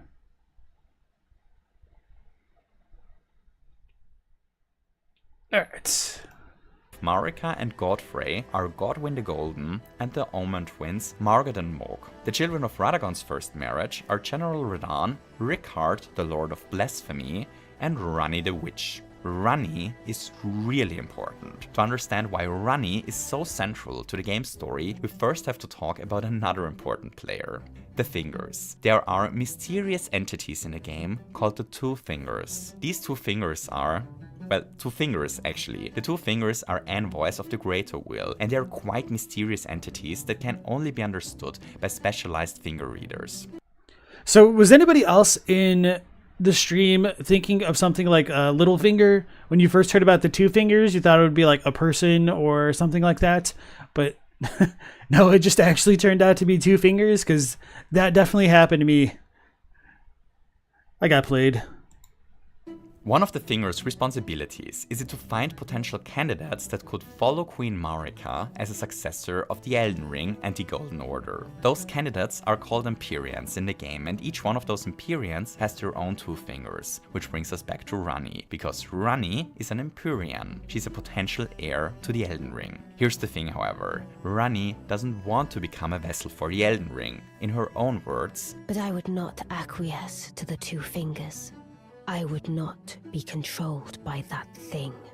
she came up with an elaborate plan on how to escape this fate. In a fateful night, known from then on as the Night of the Knives, she stole a fragment of the Rune of Death and used this fragment to kill first her half-brother, Godwyn the Golden, and then herself at the very same time. Those deaths were the first deaths in ages, but neither Ranni nor Godwyn fully died that night. See, the fact that both of them died at the same moment caused them to experience a shared death together. Neither died fully that night. Godwyn's soul died, but his body survived. His body actually still lives to this day. We can find it deep at the roots of the Erdtree. Soulless, but still alive.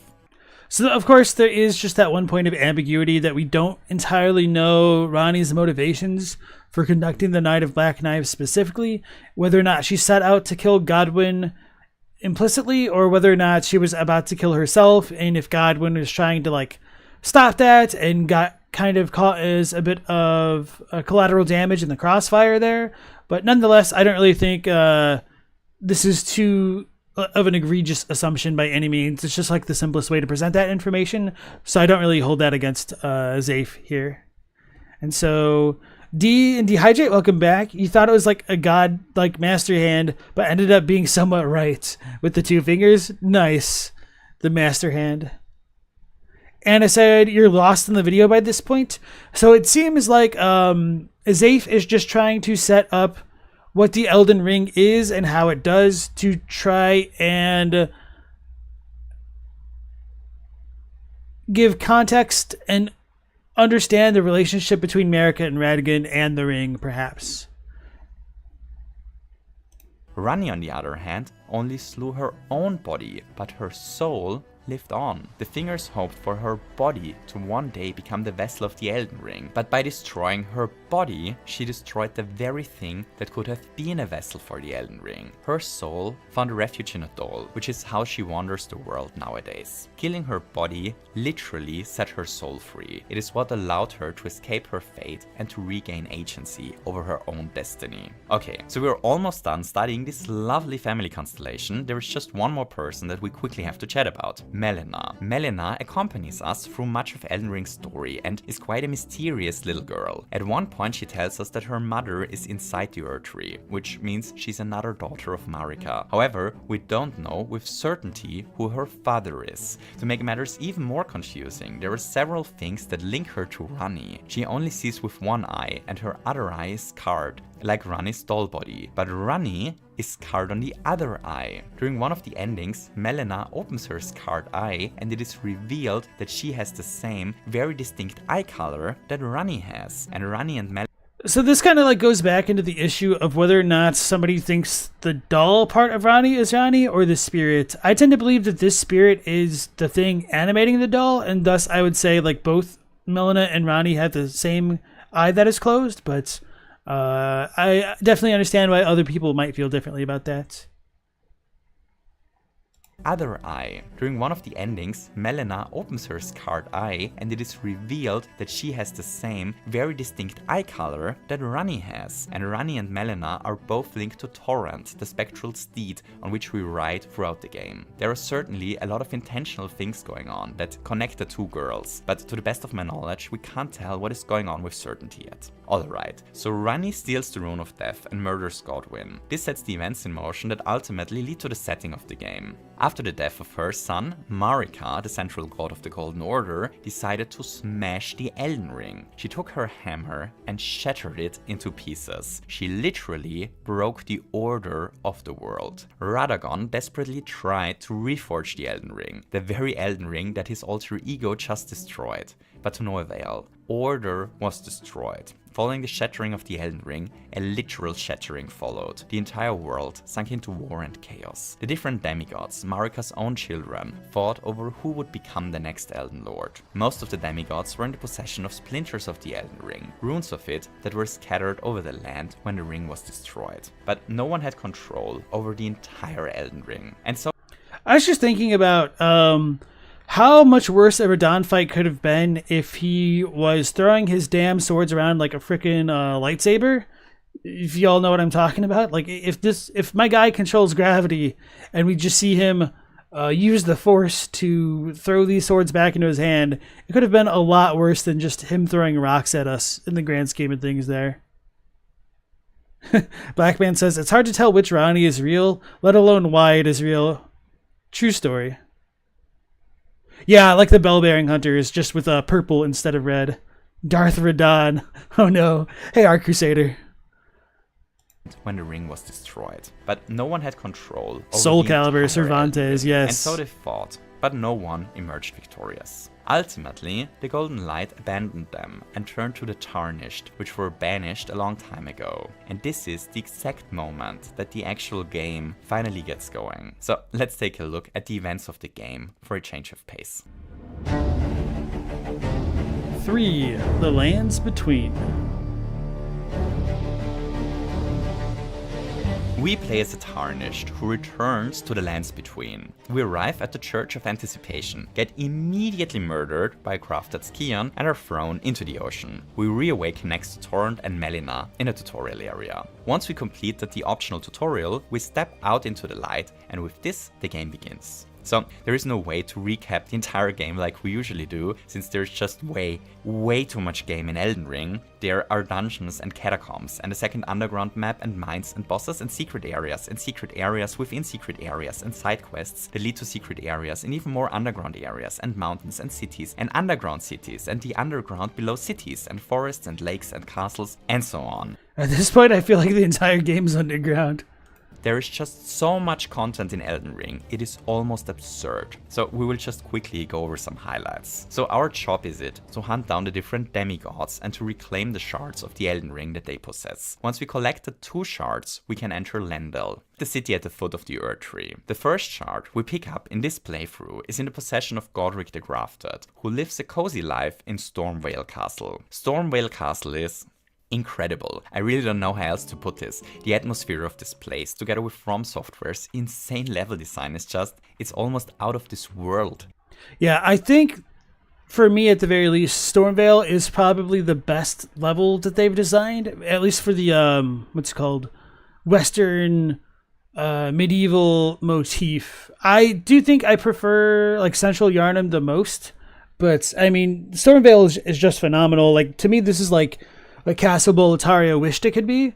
So it just really feels like a good homage back to FromSoft's earlier Soulsborns with Demon Souls, Castle Boletaria, even a bit of Dark Souls 2 in this. So I actually just really love the design of Stormvale. Even if I'm like actually not the biggest fan of the castle in the grand scheme of things, I just think like the level design is so good. It's perfection. The whole place is so complex, yet in such a brilliantly crafted way. It's insane. I'm on my 4th playthrough, yet I still discover new areas that I never found before. Alright, so on my very first playthrough, I did this, but I think I like missed the safe zone of like the grass down there, and I was so confused how to get to the bottom of the Stormvale elevator, because I fell to my death doing this, so I was like, okay, I can't do anything there. I had to like look it up, and then I was like, I did that. I was so upset. And the only other part of Elden Ring that broke me was trying to find the secret room to the locked door in Raya Lucaria, because I'd hit every wall except for like the ones where you actually need to do it. I was not expecting a side wall like that to be the secret entrance to like the little storage room in Raya Lucaria. Those are like the only 2 things that I think I like legitimately gave up and looked up on my own. Jay Dixon just learned about the grace above Gestalk. Oh, that's great. Yeah. It's kind of really funny because also on my first playthrough, I missed the jump claw talisman. Yeah, at the very top of Stormvale, I just didn't go up that way for whatever reason. I just went along the ramparts back towards the storeroom with the Godslayer seal and like the two banished knights on the roofs along the way. Floorgeboard asks, that's how you get there? Yeah, man. Stormvale's great.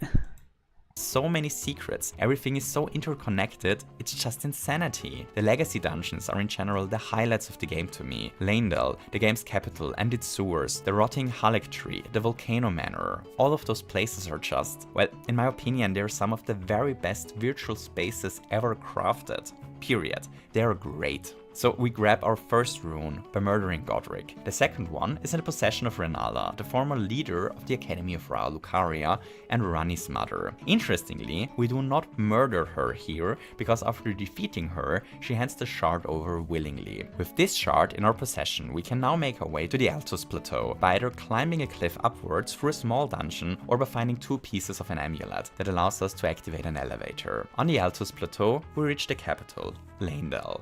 In the middle of the city, we find something really interesting, a gigantic petrified dragon named Gransex. Funnily enough, we do not know much about how this massive dragon corpse ended up in the center of the otherwise orderly city, other than that this dragon attack was the only time in the history of the city that something managed to breach its walls. While we make our way through the game's many dungeons, we pick up more and more different weapons, armor options, spells and spirit ashes. There is in general a surprising amount of build variety in Elden Ring. There are powerful magic spells, incantations, gigantic two-handers, quick daggers and much more. I decided to go with a claw quickstep build without a shield for this run. The main reason I chose a quickstep build is because I never did something like that in a Souls game before and wanted to give it a try. Turns out quickstepping is really strong. The quickstep is pretty much a better dodge that allows us to attack much faster after dodging. The main reason I chose the claws is because I think they look cool and I never used them before, and the reason why we aren't wearing a shield is because my shield always clipped into my character's spec when I equipped it, and I refused to record over 100 hours of gameplay with a shield stuck in the shoulders of my character. So no shield it is. Fair enough with that. So Floorgeborge asked, what do I think about Elmer hating material possession so much that he literally discarded his body and possessed the armor we see him in? According to Zoli, he doesn't have a character mesh. Just because he doesn't have a character mesh, that isn't too surprising to me. I wouldn't be surprised if these Crucible Knights also don't have a character mesh. And so I don't really have a strong opinion on him like hating possessions. I think like that probably isn't true demonstrably because he steals the House Mirai sword and like furnishes it with his own arts. Although maybe the only reason he stole the sword is because they were going to try to execute him with it. Who knows? D says, what's this video about again? It's been 2 years yet we don't know what the game's even about. So it's pretty much just trying to establish why Marika and Radagon are one, but it is definitely taking the scenic route to do so. The claws deal bleed damage. We support this bleed damage with the spell Blood Flame Blade, a cheap spell that is easy to get. It buffs the claws with an additional bleed buildup that triggers every time we hit an enemy. Since the claws have a high attack speed, this spell allows us to deal really good damage really fast, which is great because the claws don't have much range otherwise. There is in general a huge variety of different builds and playstyles available in Elden Ring. We can build our character as a quick assassin, as a powerful... It is a little bit weird that he's making this kind of elevator pitch when this first quarter of the video was so heavy on things that people need to kind of already have played Elden Ring to know or care about. So this part of the video does feel a bit unnecessary to me, even though like it is still entertaining. Mage, as a faithful incantator, as a fierce warrior, or as a turtle wielding 2 big battle boards. There are so many different powerful build options that the game feels like this gigantic sandbox in which we can try tons of different ideas to overcome the game's many challenges, which is something I very much enjoy. In Leyndell, we face... The music makes me want to play Smash Bros. Because that's where I've heard it from the most. is Margot, the Omen King. This fight might be my favorite boss fight in the entire game. There's just something about his moveset that I very much enjoy. His attacks are so heavy, yet they also feel so fluid and quick. It is really challenging to dodge everything he throws at us, but at the same time it is really easy to read what he's doing. He has an insane amount of different attacks that he can chain together in new and surprising ways. There are lots of small punishing windows where we can sneak in a hit, and the fight has this epic cinematic quality. Yeah, ironically enough, I do think that the Morgott fight is legitimately easier than the Margit fight, and I think that's because he is slower in this version of the fight. He isn't as oppressive, but maybe I'm wrong. Maybe by the time I always get to Lindell, I'm just too strong. Oh, so there's like some weird stuff going on with the textures in this guy's game. Maybe he just doesn't have like a strong PC or something, because what textures? It's great. After the fight, we're ready to reach the entrance of the Erdtree, where Marika is imprisoned, but we cannot enter it yet. As it turns out, there are roots blocking the entrance. We have to burn those down. The only flame capable of this is the Flame of Ruin, found in the Forge of the Giants, a place far to the north. When we first play the game, the reveal that there are even more lands further to the north is a big surprise. At this point, we are probably far over 50 hours into our playthrough, and most people probably expect the game to slowly wrap up. Yet in truth, we're only slightly over the halfway point here. That is something that Elden Ring does really well in general. It plays with its own scope. The game just keeps expanding and expanding without ever coming to a stop. Take how the map works, for example. At the beginning of the game, the map is deliberately zoomed in. So that guys, I think I'm just gonna like fast forward a bit. It's something really majestic, yet something fight. And then we confront Malekith, the Black Blade. So Malekith is Marika the Erdtree and confront Marika. But before we take a look at the different endings of the game, there is one more thing that we have to establish. We haven't really spoken about the thematic implications of the removal of the Rune of Death yet, and what it means that Ranni murdered Godwyn with it. We haven't spoken about the Death of Death. It's not necessarily that I disliked that previous portion, it just was kind of irrelevant, not to be like offensive about it, but or rude about it.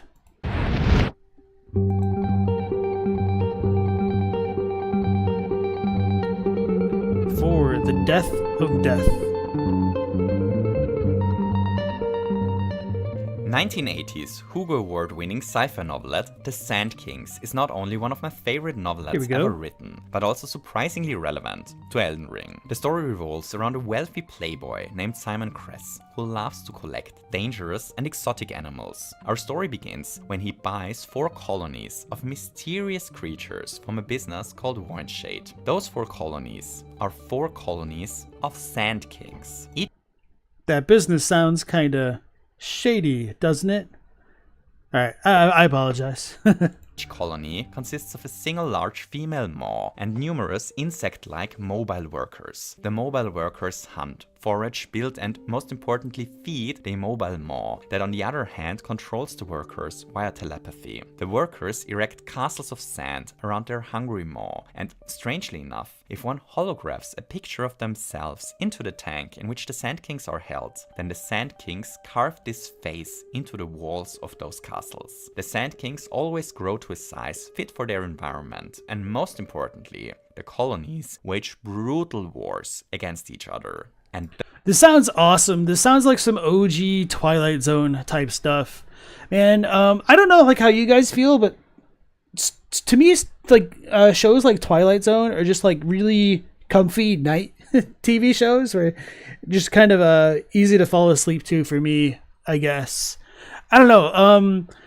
I haven't really done it in a long time. I feel like Black Mirror kind of takes too much attention for me to like try to do it to that sometimes, but there's this kind of like really weird vibe of retrofuturism of like the shows from the 50s and 60s, which are really fascinating to me. Just like the marriage between like science and fiction felt a little bit more raw back then than it does now. And I don't know if that's just because like as a person I know more and like there might not be like a lot of media which can like keep a lot of modern media which can keep my kind of suspension of disbelief quite the same way that Twilight Zone could at times, or if it's just that like actually not many things are really like Twilight Zone, Black Mirror included in many ways. So anyway, Didn't mean to go off that tangent. Rex West, I don't remember if I said hello to you, so if I didn't, I apologize. Welcome back to the stream. And then Pony was saying, the mapping deliberately zoomed in was genuinely brilliant, though. Absolutely. You think, like, Limgrave is big enough, and then you get to the next area, whether that be Liurnia or Caelid, and then it just keeps going, and then you get to Altus Plateau, and it keeps going. Definitely A-plus design decision there. Marco Michelli, welcome into the stream. Twilight Zone is succinct in its morality plays. Yeah, so from my understanding, Rod Serling and the executive producers just like bought a bunch of short stories and adapted them into the Twilight Zone episodes.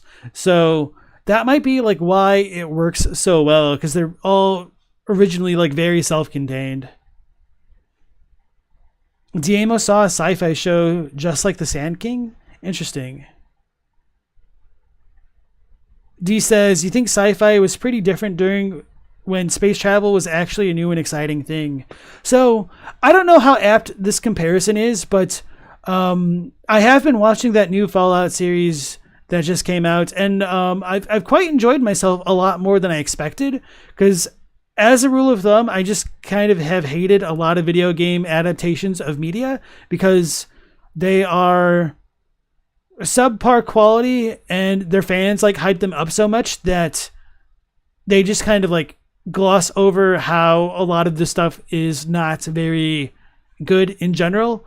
And that isn't like necessarily limited to video games. I feel like Star Wars is definitely in that spot right now and has been for quite a while. Like what's it called?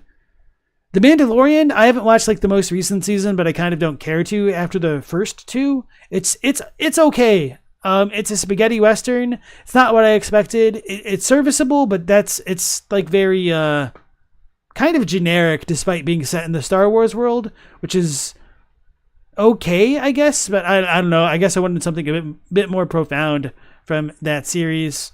Kind of like Rogue One. It was okay. It wasn't profound. The prequels were... Let's be real, they were not great by any stretch of the imagination for many reasons, but I know they have a piece of the memedoms community like enthralled with how kind of corny and cheesy they ended up being. So I feel like when people get upset about slander against the prequels, it's kind of more for the meme than an actual defense of the prequels. And then the sequels, does anything really need to be said about them? Anyway, let's get off of that tangent there. Although I'm pretty sure I just incensed the chat to some degree. Justice for Jar Jar, okay. Blackman said you're going to wait for Season 2 before watching Fallout. So, I will say that Season 1 does end in a pretty satisfying way. But it does leave me craving some more lore for Fallouts because I never went like super deep into Fallout. Like I played the absolute mess out of Fallout 3, but playing the absolute mess out of Fallout 3 kind of burned me out a couple different times. And so I never went back and played through New Vegas or Fallout 4 because I was like, okay, I want to play New Vegas and Fallout 4. But before I do that, let me go back and like complete the things that I didn't do in Fallout 3. And then that was not the play if I wanted to go back to New Vegas and 4. I'm pretty sure I'll get to New Vegas eventually. I might have like waited too long. I know it's like by and far like the most well-regarded of the Fallouts. And then after watching the series, it's just kind of like making me get that itch back a little bit. But well, like what worse timing between like all the stuff that's coming out in like this next month here. Ding Dong said Battlefront 2 on Xbox was your jam. Yeah, some of the games were pretty good. I've definitely heard really good things about Battlefront 2. I'm assuming you're talking about the OG Battlefront 2 since you said Xbox. Blackman says New Vegas is their favorite until Elden Ring DLC comes out. You know it's better than Elden Ring, obviously, with time and all. Oh, you know it better. I didn't mean to say you know it's better. My fault. Okay. Potato Poker, nice to see you again. All right. Now that we got off on our like Twilight Zone, comfy sci-fi hatred tangents, let's go back into this kind of really cool story that my guy is talking about. I'm going to back it up a little bit just to get back some of that context here. those castles. The Sand Kings always grow to a size fit for their environment, and most importantly, the colonies wage brutal wars against each other. And those wars are what Simon Kress is most interested in. See, Simon Kress may be the protagonist of our story, but he's certainly no hero. As a matter of fact, he's a deeply cruel man who enjoys violence, brutality and torture for entertainment. And thus Simon decides to starve the poor Sand Kings so that they are forced to fight over the little food that he grants them.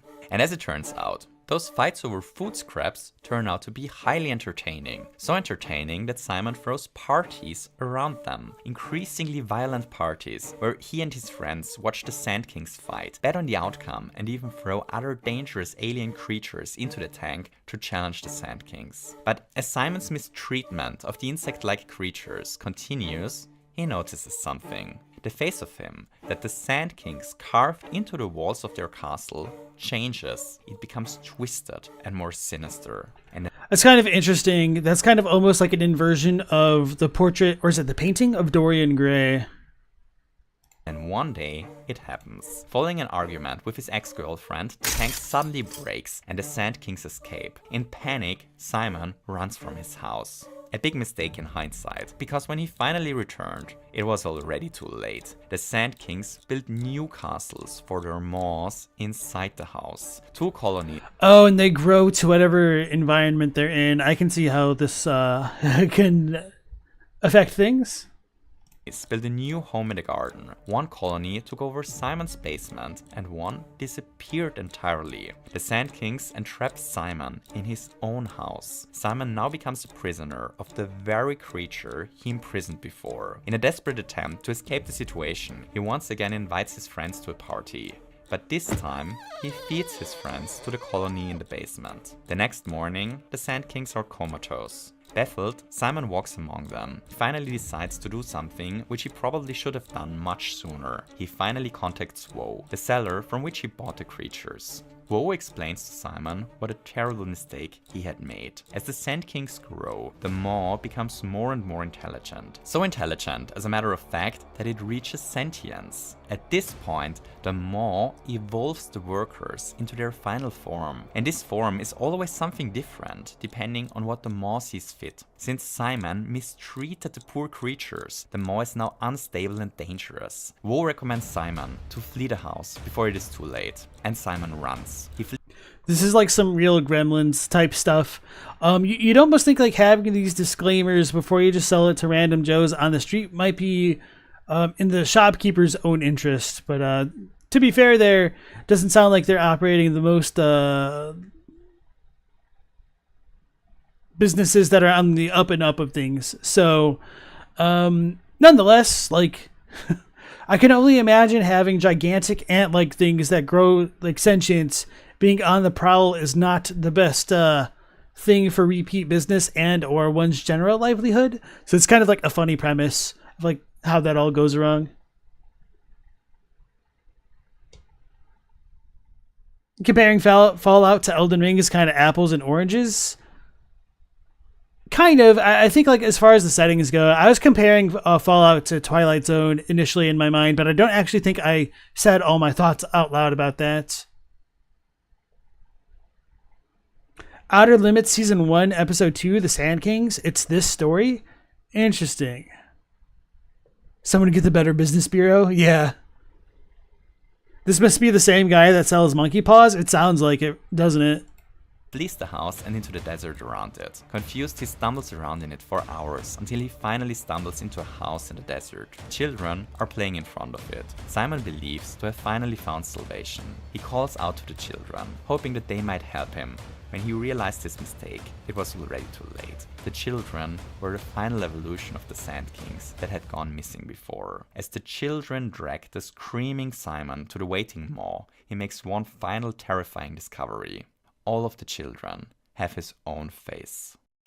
And with this, the story comes to an end. So why do we discuss this 40-year-old short story about sci-fi insects devouring their mistreating master, one might ask? Well, because there is a thematic similarity between the Sand Kings and Elden Ring. You see, this little story was written by a lovely bearded man called George R.R. Martin, the very George R.R. Martin who wrote the setting of Elden Ring. 4 decades ago, Martin's writing already explored very similar ideas as he explores in Elden Ring. See, The Sand Kings is a story about human evolution and the death of God. The Sand King's evolution over the story is a metaphor for human evolution. Simon Kress is metaphorically God. Metaphorically, the story of the Sand Kings is the story of humanity evolving until the borders of the divine shatter. Humanity breaks free and decides to kill God. So at first I was like on the fence of the comparison that he was making to Elden Ring, but yeah, with this framing of it, I can definitely see where he's coming from and can appreciate it.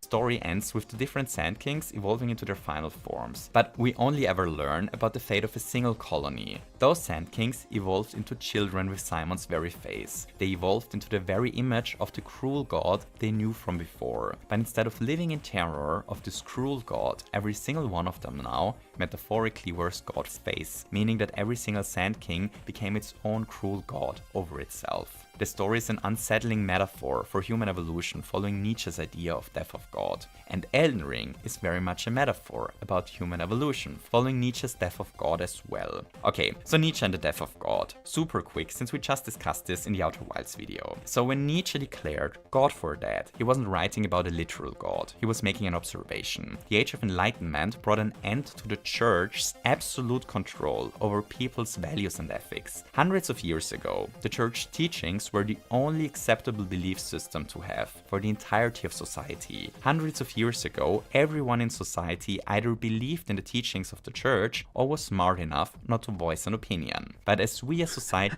That's an interesting way of phrasing it. So apparently Pigskin Without Horns feel the same in that they feel like the link is there to the Sand Kings, but it's pretty weak compared to other things. And you feel like this guy just happened to read the short story. But you do agree the story of Elden Ring has a lot to do with the death of God. Okay. Evolved, the Church lost this power. That is not to say that there aren't people living their lives in deep faith around anymore. There certainly are, but there are also numerous people around not believing in a Christian God anymore. The Church isn't dominating all of society's values and morals, which means it is no longer the Church that gives meaning to our lives. It is no longer a religion alone that tells us what is good and evil. God no longer exists as the reason why we exist. There's suddenly no absolute framework around anymore that tells us how to live, to order society, what behaviors to condemn, and most importantly, there is no longer a universally accepted answer to the question what happens to us once we die. You see, one of the huge benefits of living in a time when the belief in God was still absolute is that everyone in society knew with certainty what would happen to them after their death. They would be reborn and await judgment. Our earthly lives are merely a proving ground for the true eternal life that comes after. If we live according to Christian teachings, we will be rewarded after death. Otherwise, we will be punished. And you know, if every single person around you, everyone you ever talk to, everyone you ever meet, if every single one of them fundamentally believes that this is what happens after death, then this belief becomes your reality. For centuries, people lived their lives with the certain knowledge of what will happen to them after their death.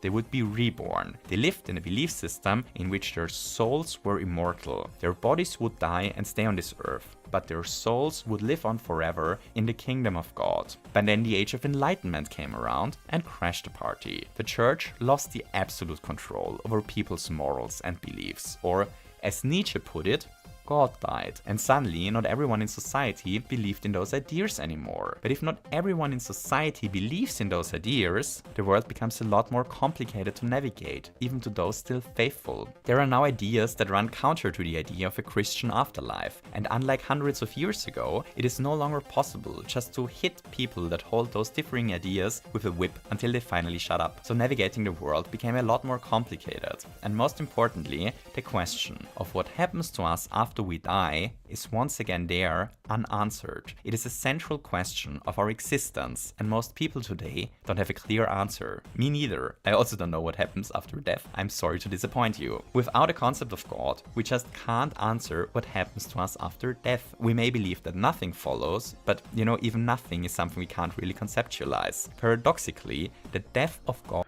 I feel like that's a bit of a reductive argument there, but maybe he's just trying to represent Nietzsche's viewpoint on this. But this kind of sounds like it's more like, damn it, who is this? That this could be Steve Perspective's perspective here. So I'm not sure. And then, hey Chadwick, nice to see you again. I kind of wish you walked into every room saying that as your introduction, and that Calvin really screwed everything up. And hello yourself. And hey Stella, nice to see you again. Yeah, Stella says this seems awfully simplistic and Eurocentric. So I do think he is trying to speak specifically from the lens of Nietzsche and Lewis, more specifically. But I mean, I can't exactly blame them for like making it oversimplified because it's a YouTube video, you know? You can't really have a ton of nuance in it when you're kind of discussing about the lore about a video game, perhaps. Hey, Corporate, nice to see you again. It's been a minute.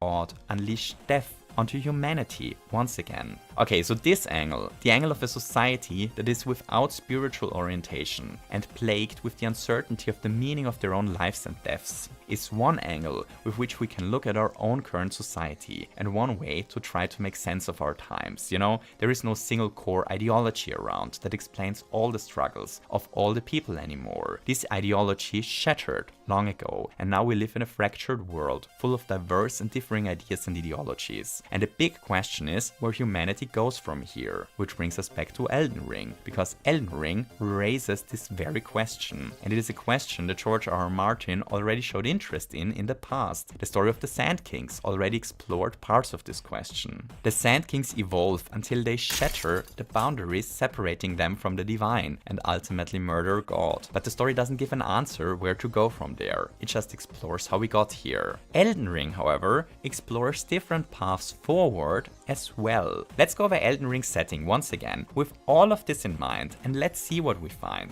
So one day, a being literally called the Greater Will sends down a star containing a beast that transforms into a physical manifestation of the rules of the world. Metaphorically, this is similar to God coming down to earth and telling us his teachings. There are two biblical motifs that mirror this. The one are the Ten Commandments. You know, the Ten Commandments contain the principles of God. It is the greater will of God that we live by those principles. The Elden Ring is the same. It contains the principles of the world as sent down to us by the literal greater will. The other motif that this mirrors is of course God sending his son onto earth to teach us about his way. The Elden Beast is sent from heaven to earth as a living embodiment of God's order. It mirrors God sending his son onto the earth to teach us about his ways. It mirrors Christ. The arrival of the Elden Beast begins the Golden Order, which means it establishes the institution of the church.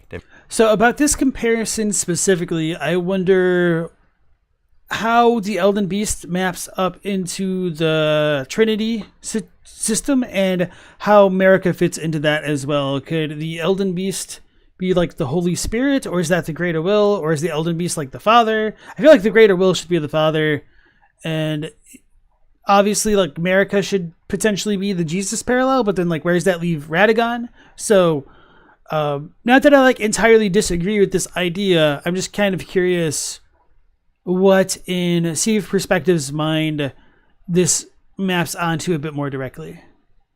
And then Synthetic Teapot, welcome back to the stream. As a devout Catholic, you feel parallels. And so, who said it just a moment ago? I was asking them, but they didn't truly answer.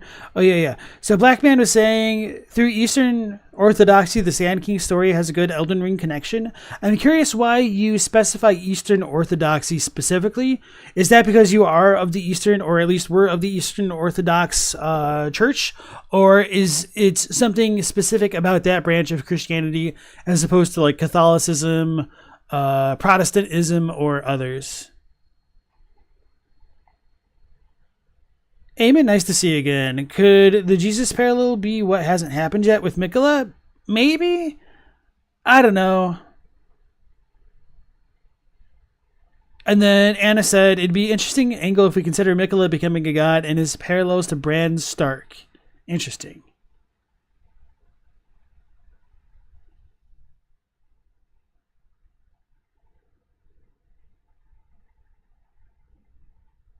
All right, so Pigsy's starting to put two and two together for the main theme of the video.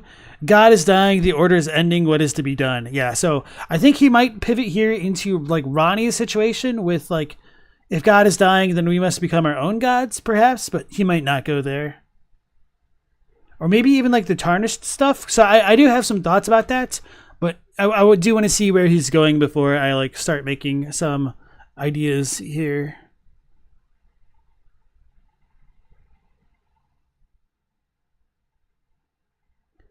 Black Man just watched a video on Eastern Orthodoxy, and the Elden Ring references are almost direct.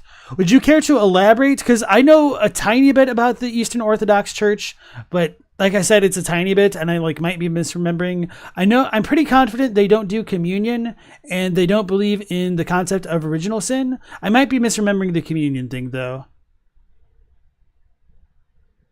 And those are obviously like really big differences from Catholicism specifically. All right, thank you, Synthetic Teapot. I could appreciate the restraint there. Eldon thinks that Marika is divine wisdom and the execution of God's order in the world, and was later identified with Jesus Christ according to the Book of Wisdom in the Bible. Okay. The Mystery of the Eastern Orthodox Church. I feel like I've seen that, but that might have like been so long ago that I don't remember. And then John GDDR5, welcome on in. Mikola's your homie. We drank some diet soda and played Burnout Revenge on the PS2. That's crazy, bro. Who got to play first? Was it you, or was Mikola a bro? And was it him, or was it? I'm done with my example. I can't speak.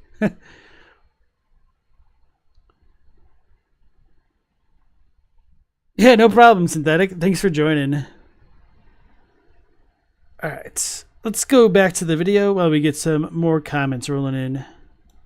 The very thing Jesus Split screen established multiplayer, is I God's see. Son on Earth True as well. connoisseur. And there is another very relevant similarity between Elden Ring's lore and our own history. Marika removed the rune of death from the Elden Ring, meaning nothing can truly die in the lands between. It is actually the act of removing death that is quoted as the event that established the Golden Order. So we have a church, and the founding of this church is the removal of death from the principles of the world. Another similarity to Christianity. Christianity historically removed the concept of death from our belief systems. If you're a faithful Christian, you believe that you not truly die. Instead, your soul lives on in heaven and only your body stays behind. So for the longest time, Christian morals took care of our existential angst that the certainty of our own death incorporates. Christian teachings made society believe they are immortal. Christianity removed death from us, and in Elden Ring this is mirrored by Marika removing death from the Elden Ring. The rune of...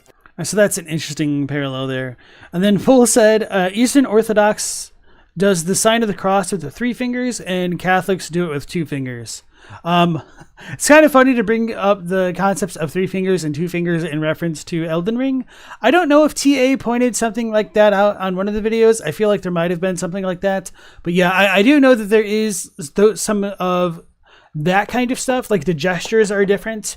And I kind of like want to look back at some of the iconography of the churches and what different gestures mean. Not necessarily because I think it relates to Elden Ring or anything, but I'm just kind of naturally curious into the art history surrounding that kind of thing. Okay, TA did point that one out. Okay, sweet.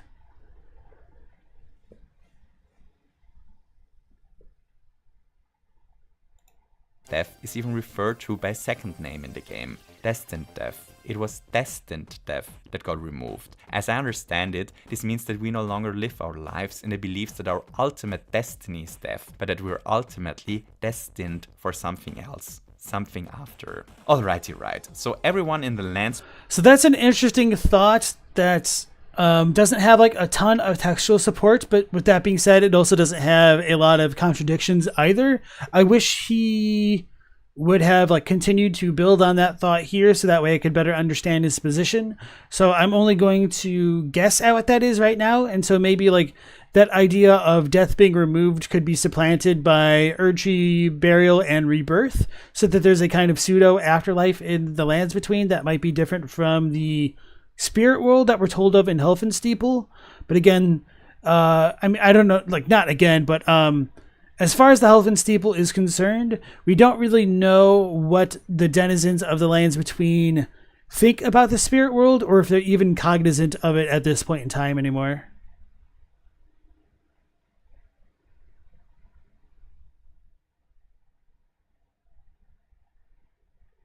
Pointy Boy says, why do you remember some piece of Catholic lore with the term fingers being related to the staves that religious Catholic leaders use?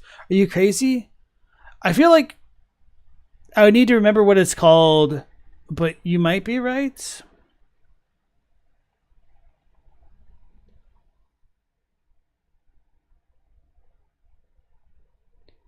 Paul says the Eastern Orthodox followers do it with 3 fingers to symbolize the Son, the Father, and the Holy Spirit's nature of Christ. And you think the 2 fingers for Catholics represent the human and divine nature of Christ, if you remember right. I'll need to look into that, because, yeah, I'm not familiar with the rationale behind the 2 and 3 fingers thing. Because I also know, like, holding the ring finger and, like, making, like, almost like the old OK symbol with the ring finger and, like, the thumb also has, like, significance. But I just don't remember a lot of this stuff. I need, like, a refresher crash course. Between lives according to the greater will, which is metaphorically the will of God, and everyone is happy. Until one day, Ranni comes around. See, Ranni's story is the story of the Sand Kings. George R. R. Martin is using the same motif here, just with completely different set dressing. In the Sand Kings are entrapped in a world with clear boundaries. This world has a clear ruler, Simon Cress, who acts as a god to the insects and defines how their lives play out, up to the point that he forces them into wars by starving them. The Sand King's fate is decided by Simon, until one day the tank shatters. Suddenly the Sand Kings are free and evolve into a new being that decides to murder their previous god figure. By the breaking of the tank, the Sand Kings gain agency over their own fate, which brings us to Ranni's story. Ranni was born as an Empyrean, a candidate to succeed Queen Marika as a vessel for the Elden Ring. This was Ranni's fate, but Ranni did not wish to live the life God had planned for her. In her own words, I was once an Empyrean of the demigods. Only I, Mikola, and Melania could claim that title. Each of us was chosen by our own 2 fingers as a candidate to succeed Queen Marika, to become the new god of the coming age. But I would not acquiesce to the 2 fingers. I stole the rune of death, slew mine own Empyrean flesh, casting it away. I would not be controlled by that thing. Ranni refused to be controlled by a greater will. Metaphorically, she refuses that her life is defined by a god, and thus she reclaimed death. Metaphorically, she rejected the idea to live in a world that is entirely operated by a greater will. She rejected the idea of the world being operated by God. But by rejecting the idea of God, she also lost the Christian immortality. Rejecting the idea of a Christian God also means that we reject the idea of an immortal Christian soul. Metaphorically, she accepted her own mortality and in turn got freedom. True freedom. The acceptance of her mortality is what gave her agency over her own destiny. And with this rune of death, with the metaphorical acceptance of her own mortality and the symbolic rejection of destiny, she now murders God. Godwyn the Golden is a god. His death is a metaphor for Nietzsche's death of God. It's even in the name. Godwyn. So I don't like the way that he just phrased that. I think if he stayed a bit more with a speculative tone that he's been using before this point, or I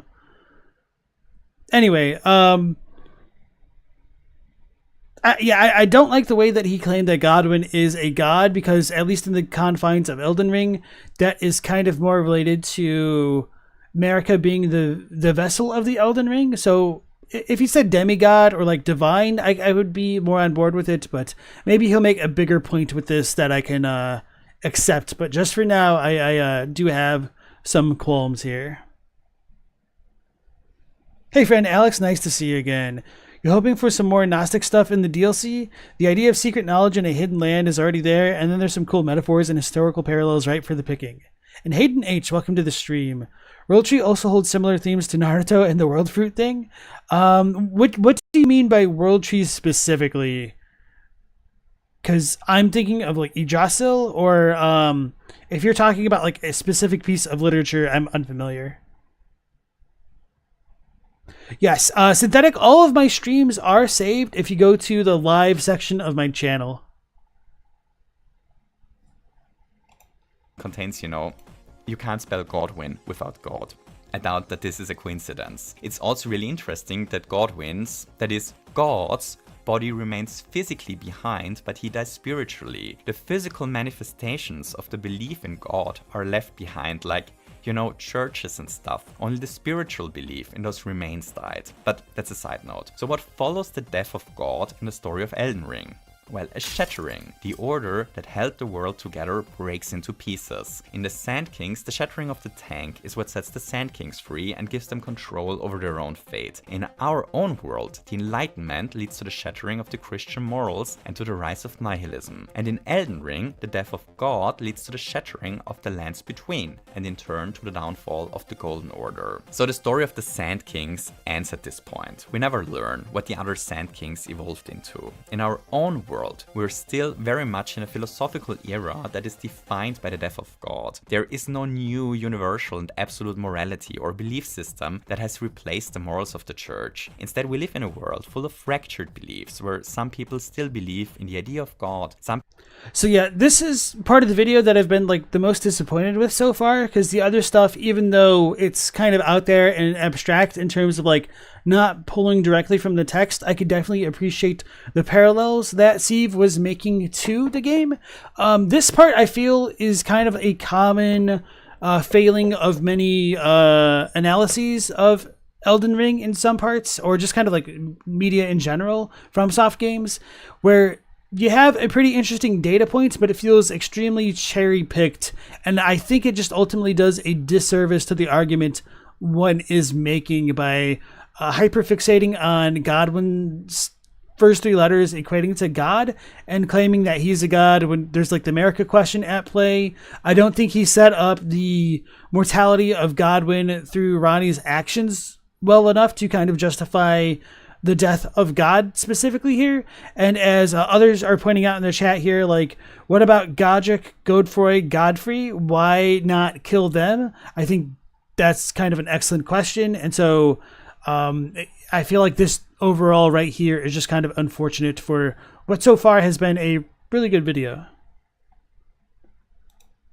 Some people replaced him with worldly pleasures like economic success, fame, popularity, or pleasures in general, which is a lot of fun but inherently nihilistic. Some people out there are trying to find meaning for themselves in things like art, their work, creativity, helping people, their family, or World of Warcraft. Some people find meaning in the belief of their own superiority over others, something the Germans and Austrians played through till the bitter end in the 1930s and 40s, which let's not do this again, okay? But most people today probably just live their lives dodging this question altogether. It's a shattered world. It's a chaotic and confusing world that is the result of the church's order collapsing. And in Elden Ring? Well, in Elden Ring the world is also shattered and fractured. Bits and pieces of the former rule set of the world fell in the hands of the demigods, and they immediately fought a devastating war over the control over the world's principles, which we can read as a World War and Cold War metaphor if you can still handle any more metaphors at this point. Otherwise, just forget about it. So the wars are over, but the chaos hasn't settled yet. Elden Ring's setting is a metaphor for the philosophical state of our world. We are currently living in the chaos between two orders. Philosophically, we are in a time in between different times, and Elden Ring's setting reflects on that. The land in Elden Ring is even called the lands between. The question that Elden Ring now explores is where to go from here. What should the next order look like? The question that the game asks is, what is the will or the ambition of mankind? By the way, that isn't my hot take for once, that is something Miyazaki himself said in an interview leading up to the game's release. Which is kind of funny because that's always been like the super core, unstated,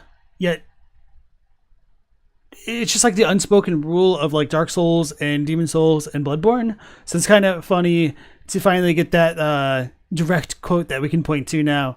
So anyway, Black Man brought up an interesting point in that some religions don't believe in good and evil, but as far as Christianity goes, the only evil that exists within it is the absence of God, which might be relevant to Steve Perspective's video here, in that with the kind of so-called abdication of Marika from her role as a god, that might be able to help explain like the kind of state of ordered chaos within the lands between, and like the potential evil-esque actions of the demigods following the wake of the shattering, perhaps.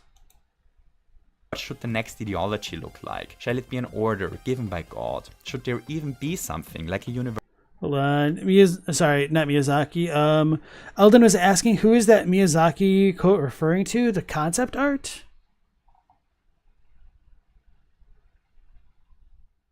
It's been a while. I think it's a Godskin. Yeah, it's a Godskin apostle. I'm pretty confident there. Theology look like? Shall it be an order given by God? Should there even be something like a universal set of beliefs existing again? If so, what beliefs shall be part of it? Do we derive these ideas from a greater will or from within ourselves? And what do we do about the philosophical and very factual problem that we're all going to die one day? Those are the questions at the heart of Elden Ring's themes. Where do we go from here? Hooray! So with this, we have almost established everything we need to understand to interpret the meaning of Elden Ring's endings. There's just one more thing that we have to waffle about before we end some things. We still haven't answered the question from the beginning of the video. Why are Marika and Radagon one and the same again?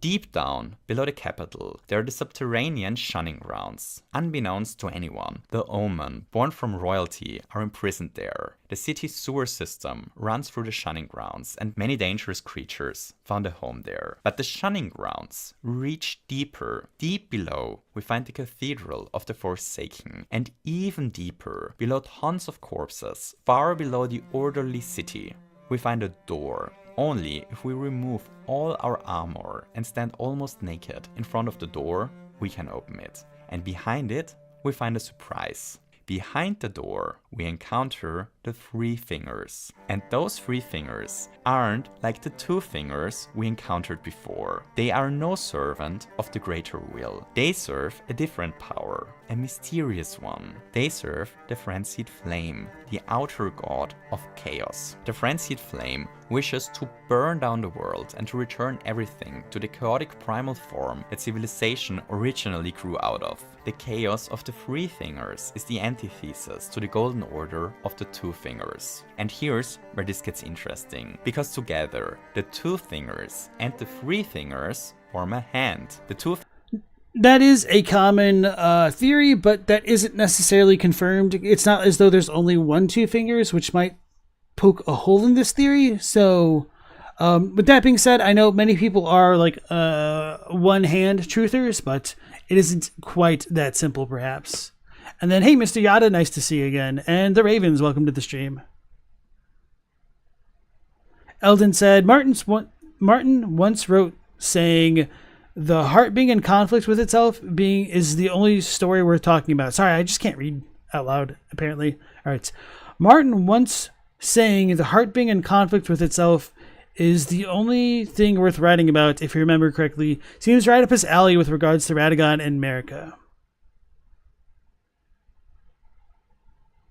You're trying to extract Mogwin's sacred spear and you're experiencing difficulties applying the texture or finding the texture. It's annoying. Sorry, man. I know like next to nothing about data mining, but best of luck with that. Are you trying to like look at the texture to like compare it to like Mesmer stuff or anything like that? Mr. Yada said, you thought that since there are multiple two fingers but only one three fingers, that the three fingers were a sinister imitation of something familiar rather than being actual fingers. I was talking about this on stream the other day, but there might have been like multiple three fingers in the past, but if there were, it's kind of thematically consistent that they could have been condensed into one three fingers because they went to return to oneness. So that might not necessarily be as problematic as I may have let it seem a moment ago, that there's only one three fingers but multiple two fingers. So maybe there should have been like multiple hands, I guess. Could be an alternate take on this stuff right here. You wanted to put it into Blade and Sorcery VR. Interesting.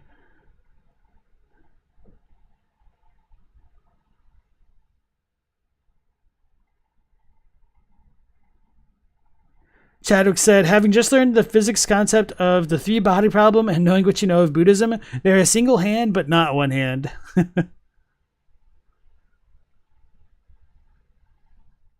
Ding Dong thought the three fingers were just the polar opposite of the two fingers. One is order, the other is chaos. Chadwick said, 3 is inherently imbalanceable and unknowable on a systemic level. 2 is calculable. Entropy will take both. On the contrary, though, if you have a third finger in the middle, then you're more symmetrical and therefore more balanced. Hey, Kent, nice to see you again. Yeah, and as Without Horn says, there is the Zully video, which does try to show that if you try to put the 2 and 3 fingers together, they don't fully align for multiple reasons. Mirror symmetry doesn't count? Oh, excuse me. Yeah, and as Yada does say that 3 is stable, it's a triangle, and it's a very stable shape. Yeah, it's like the most basic of shapes, so. Get wrecked, Chadwick. Fingers are, as far as I can tell, the ring and middle finger. The 2 fingers that the 3 fingers are lacking, you know? 3 fingers and 2 fingers form a whole hand, and I believe this hand is a metaphor for the hand of creation. God's hand, if you want so. So God's hand is actually a recurring image in a best-selling book called the Bible. For example, there's this verse, "Yet you, Lord, are our Father. We are the clay, you are the potter. We are all the work of your hand." There's this one, "In his hand is the life of every creature and the breath of all mankind." Or that one, "The sea is his, for he made it, and his hands formed the dry land." And I could honestly go on for a while. You see, the hand of God is a reoccurring idea in the Bible associated with creation. The hand of God shaped us like pottery. It made the sea. It is this hand that all life belongs to, and so on. So we already established that Elden Ring asks the question of where to go from our current state as humanity. We are in a time of change. We are in lands between. Thematically, Elden Ring, however, not only explores the question of what humanity wants to evolve into, but it also asks what the underlying force of change actually is. And this hand there, that is split into 2, is Elden Ring's answer. At the beginning of the video, we quickly chatted. So yeah, a lot of the basis of this argument hinges on whether or not one is a 2-finger, 3-finger, 1-hand truther, which is definitely contentious in and of itself. So, Dry Cola, welcome to the stream. You said, do you think the Finger Creepers might be related to the Greater Will in some way? That's a really good question. And honestly, I don't know. I never really thought about comparing them to the Greater Will. And there might also be the possibility that the 2 fingers and the 3 fingers could be related to like the Finger Creepers. So the number of fingers might have been even more numerous in the past. There is a bit of a difference in the Japanese translation of the Cinque Dea, where it says that rather than the Cinque Dea representing a beast's claw, it represents 5 fingers, which conferred intelligence to the beasts, or something like that. Anyway, that's kind of like the more important thing. So with that being said, we don't know if that is like a legitimate confirmation of there being like a 5 fingers and analogous to the 2 fingers. But just that 5 fingers could represent the intelligence of the beasts, perhaps. So take that with a grain of salt. And my initial vibe on whether the Finger Creepers would be related to the Greater Will would, in a roundabout way, be no, with the caveat of the Greater Will's representation more specifically through the Elden Ring. But that doesn't necessarily mean like they couldn't have originally been part of something that was inspired by or created by the Greater Will. But anyway, the reason why I would say that is they use more sorceries than incantations, and it doesn't seem like we have a lot of Greater Will affiliated stuff which uses sorcery specifically.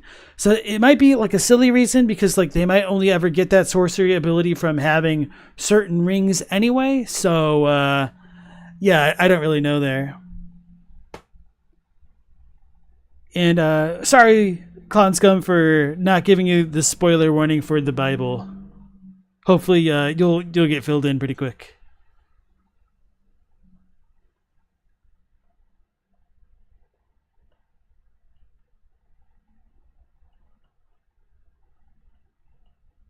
Oh no, you're spoiling the ending there. Well, the ending of the first The ending to the second book, maybe. It's not really the ending. Anyway. Without Horn says, it seems like the finger creepers show up around things that the Golden Order doesn't want people to look into. I could see what you mean by that. I guess like the Rykard place specifically might be a little bit strange, but why not Radahn's area? Anyway. About Nietzsche's last man. Before Zarathustra articulated his idea, he said something else. I tell you, one must still have chaos in one to give birth to a dancing star. I tell you, you still have chaos in you. Alas, there cometh the time when man will no longer give birth to any star. Alas, there cometh the time of the most despicable man who can no longer despise himself. Lo, I show you the last man. And this last man is Nietzsche's idea of a world where people only live for pleasure and believe in nothing anymore. It is his fear of a nihilistic world, filled with pleasures but bare of meaning. And in Nietzsche's idea, the thing that the people of such a society lacked was chaos inside of them. It was his dystopia of an order of pleasure, bare of chaos and meaning. In the picture that Nietzsche draws, it is the force of chaos inside of us that prevents us from succumbing into nihilistic beings only looking for pleasure. It is this chaos that gives birth to our values. At least as I understand the man. Nietzsche is famously very open for interpretation. Just ask the fascists. The idea of chaos being a driving force for creation isn't unique to Nietzsche, however. This idea pops up in many different philosophies, including the Taoist idea of yin and yang. You see, Elden Ring took this idea that the driving force for creation is a desire for order and chaos in us at the same time and made it into the hand of creation in its lore, quite literally, because the two fingers and the three fingers together form a divine hand. Two fingers of this hand try to order everything, while the other three fingers try to cause chaos. And from this dichotomy,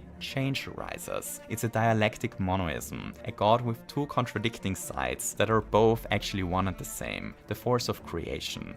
Each side complements the other by repelling it. So, is there another instance in Elden Ring where we have a god with two contradicting sides? Well, bingo, Marika and Radagon obviously. Elden Ring explores the question of what humanity shall evolve into in our current time of change. It sees the force of change in a human desire to order the world while at the same time desiring chaos. That Marika is Radagon is symbolic of this force of change. They are two yet one, because we are all two contradicting beings. We all carry a desire for order and a desire for chaos in us. And those two desires are often the root of our actions. Marika divorces her husband when the war ends. Radagon marries his wife only in peace. Marika shatters the Elden Ring. Radagon tries to reforge it. Radagon is a fierce warrior with red hair. Marika is a slender woman with white hair. Marika calls for us, yet Radagon tries to kill us. And so on. It's all deliberately contradictory. The same way the order of the two fingers contradicts the chaos of the three fingers. Yet only together they form a force of creation. There is a famous Heraclitus quote that I think sums this idea pretty well. Heraclitus was an ancient Greek pre-Socratic philosopher.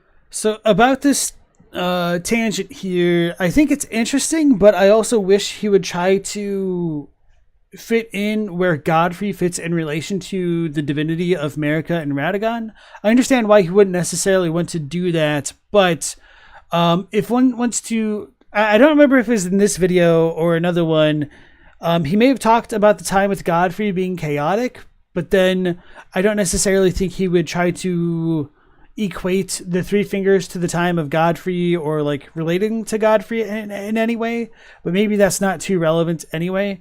And yeah, I feel like this is really just focusing on one aspect of Marika rather than the whole character, which is kind of why I cautioned against such like cherry-picked ideas at times. Now, just because he hasn't talked about Godfrey yet doesn't mean that he's not going to, or that like he necessarily needs to, but that is just kind of an unresolved, lingering question in my mind right now. Philosopher who is mostly known for his philosophy of the unity of opposites and his thoughts on change. He wrote, Men do not know how that which is drawn in different directions harmonizes with itself. The harmonious structure of the world depends upon opposite tensions, like that of the bow and the lyre. As I understand Elden Ring, the dualism of Marika and Radagon is a metaphor for this very idea. Marika and Radagon are yin and yang at the same time. They are symbolic for the contradicting forces driving change.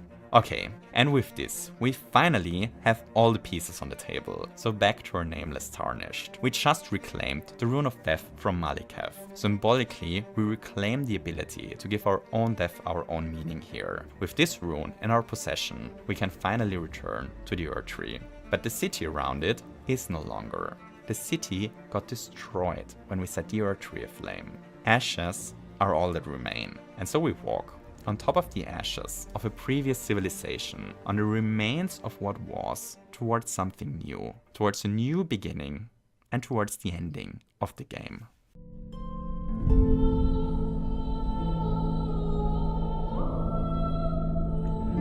Five, A Path for Humanity.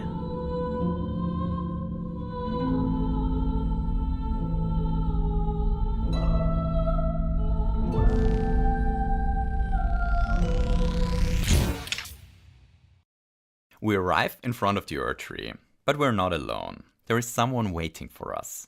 Godfrey, the first of the Tarnished himself, returned to the lands between as well. We have to defeat him if we want to enter the Erdtree. Once he's dead, there is nothing stopping us anymore.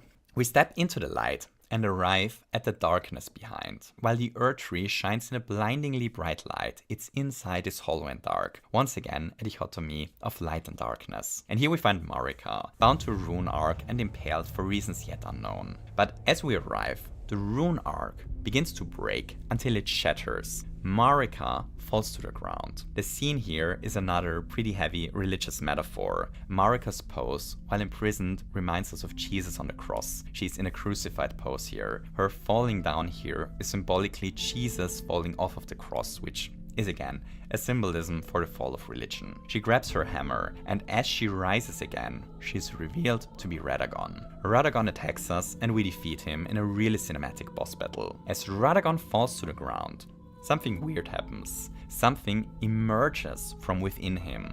First a claw, then a sword, and finally a gigantic dark beast. We stand in front of the Elden Beast, the final boss of the game. We now fight the living embodiment of order that the greater will sent down to Earth. In a super twisted way, we fight Christ here, so you can check this off if you had it on your Miyazaki bingo card. There are two interesting things about the Elden Beast. First, the beast consists of light that is once again surrounded by darkness, which, you know, is once again a yin and yang dichotomy of two different forces. Second, the sword that the Elden Beast carries is really weird. The sword is made out of two blades that intertwine with each other in periodic intervals and slowly grow towards a point. You know, we can interpret this blade as being made out of two diverging forces that periodically cross each other and then repel each other again, slowly moving towards a point of unified convergence, which is again, say it with me, a yin and yang like symbolism. So we battle against the Elden Beast, dodge a bunch of cinematic holy attacks, run around a lot chasing it, hit the air more often than the beast, and eventually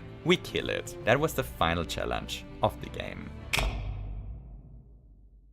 Sometimes when we rest at the site of grace, Melina appears and talks to us. If we choose to level up while she's present, she says something really curious. She says the following: Share them with me.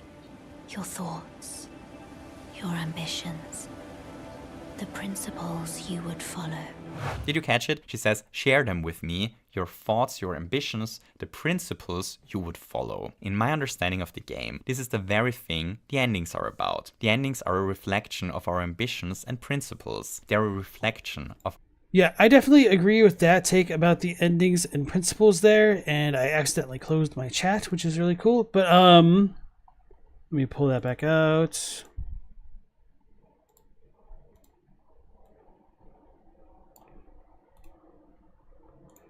Got everything all messed up. That'll have to do for now. So, I'm not necessarily on board with all like the Elden Beast, necessarily like religious connections that strongly. I think he is kind of right here with the ambitions and principles we would follow, kind of being relevant to the way, at the very least, the other Tarnished make their mending runes and the way that we can integrate them into the ring. I think that's kind of what runes are all about to some extent. John asks, does the Elden Beast almost look like one of the fingers? If you remove the wings and the two hands, its shape is similar to that of the two fingers, only it's one. Maybe. It's kind of funny to me that like the characterization is if you remove all the things that make it not look like a finger, it looks like a finger. So take that with a grain of salt. Like, I'm not trying to like dunk on you. It's just kind of like something that's always been funny to me. Just that kind of idea. But it is a little bit weird how its head doesn't exactly look like a head either.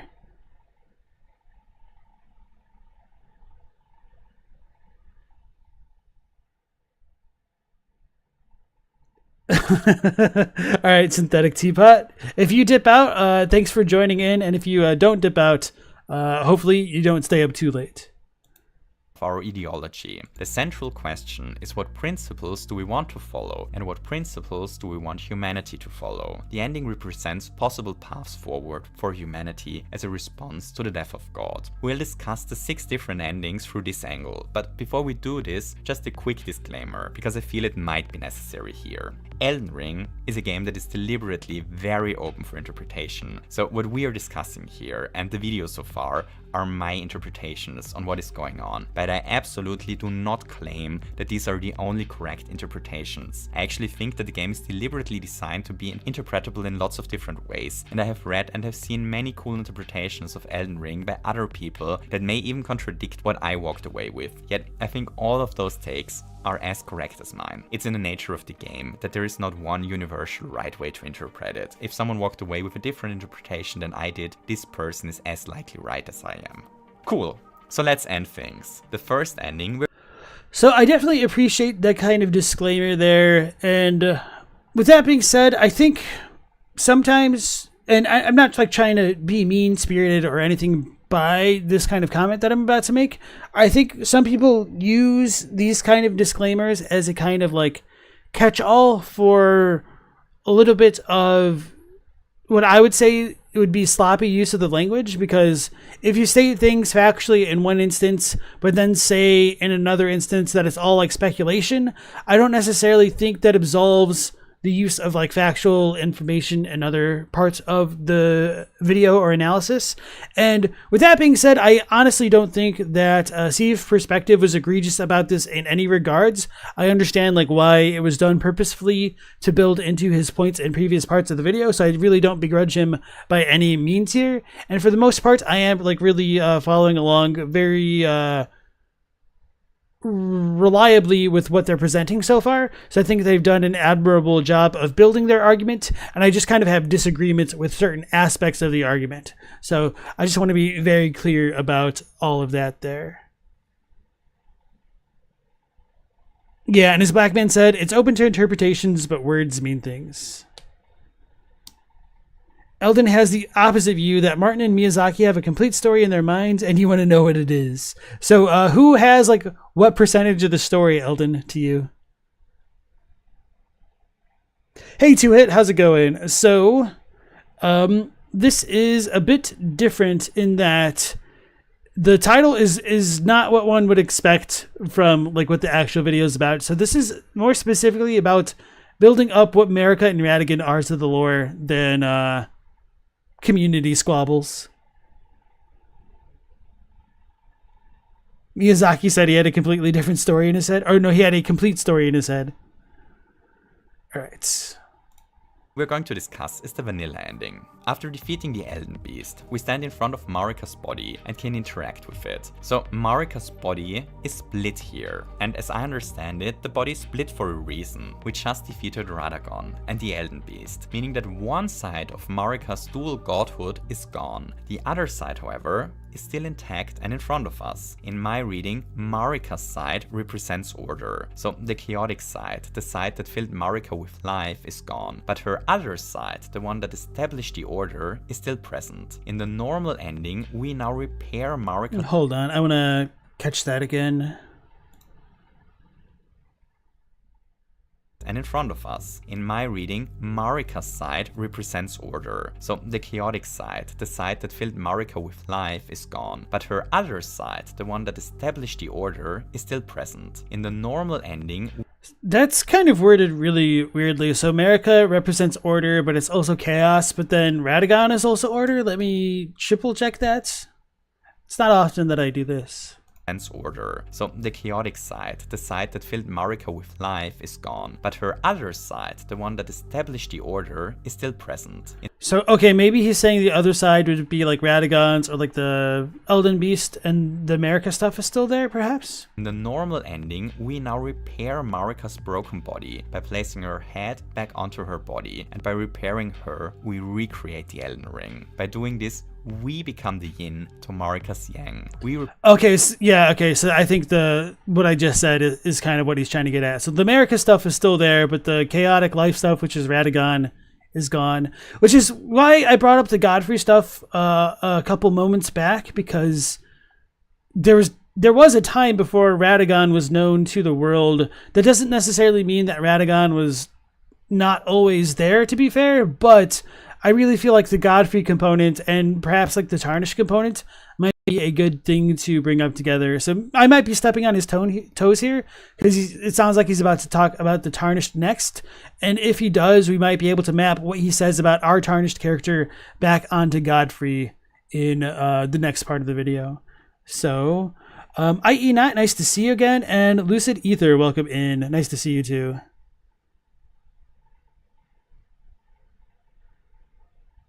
And Ayunat says, having a complete story doesn't mean the themes are not open for interpretation. So, I'm going to reveal a little bit of an ugly truth about writing stories and whatnot, in that even though you might have a finished final product of a story, for many authors, that story isn't necessarily as concrete as what is confined within the books, or even like what's in their heads. So I wouldn't be surprised by Miyazaki saying he has an idea of a complete story in his head is true, but there might be the added caveat that what he might hear from the community could go on to influence his thoughts on the matter in the future, which might be part of why he doesn't necessarily want to share as much detail about what's in his head right now, because as like a kind of author, a lot of that stuff is really subject to change, because you could have like the coolest idea ever in your brain now, and then 2 weeks later you might think of the even coolest idea ever in your brain now, and that might apply for like Miyazaki and FromSoft as well. So if you start to write more of the story that's not in the book as it exists, you might eventually be shutting the door on your face in the future if you want to deviate from what is your current headcanon about your own piece of work. Which is, with all that being said, I don't know how many people in the chat are familiar. It seems like the chat that I have is pretty on the up and up about like deconstructionism and literature, but one of the most foremost ideas at the front of deconstructionism as a kind of movement, if I have my terms correct here, is what's called like the death of the author, in that whatever a content creator produces could be taken in a perfect vacuum and dissected and should be able to stand on its own, and any kind of audience reading in relation to that piece of media is kind of valid with or without any additional input from the author. Like, even though the author is the authority of the material in a certain light, they aren't necessarily the final authority, because whatever goes on between the page and the reader is kind of a step removed from the actual writing process in a weird way. So hopefully that tracks with you guys. Yeah, Corporate Nothing already brought up Death of the Author. Sweet.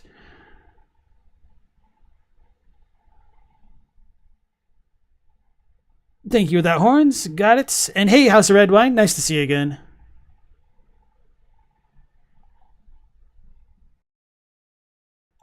John asks, didn't George R. R. Martin write the history and FromSoft wrote the story afterwards when they all became corrupted? So it's like maybe close to 50-50 or more for FromSoft.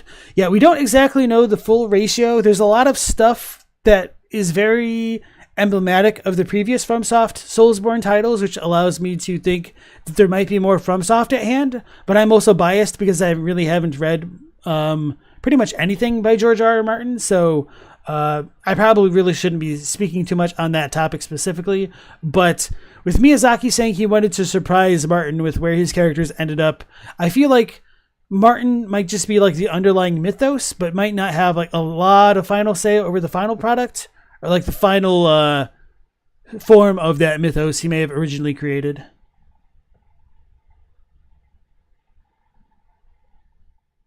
And then Lucid asks, does anyone know Radagon's deepest secret about how he's Marika? Well, there is the sculptor from which we can get that revelation of the information. I honestly think that Renala may have known because of like the stuff with the Preceptor's masks being the masks of confidence, because Radagon swore all of the Karian servants to secrecy, essentially, and literally kind of bound their tongues in a way. So I feel like Renala probably could have glimpsed the proverbial skeleton in Radagon's closet, but it's never directly addressed in the game. Hey Tony, nice to see you. Eldon was just talking poop about you a couple moments back, about your bear theory.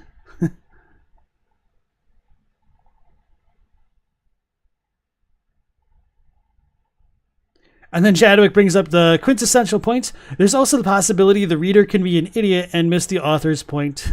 I feel like even if the reader isn't an idiot, the author might not have done like the best job portraying their point. And even with that being said, there's always the whole like death of the author argument in that whatever the author intended is kind of irrelevant because it's really just what the reader picks up in response to it. And there can be contrasting interpretations of something an author has written that can be equally valid readings of that piece of literature. So I'm trying to remember the name of this poem. I think it's just called The Dance. And so sorry to like go English 101 on you guys, but it seems like some people might not know about it.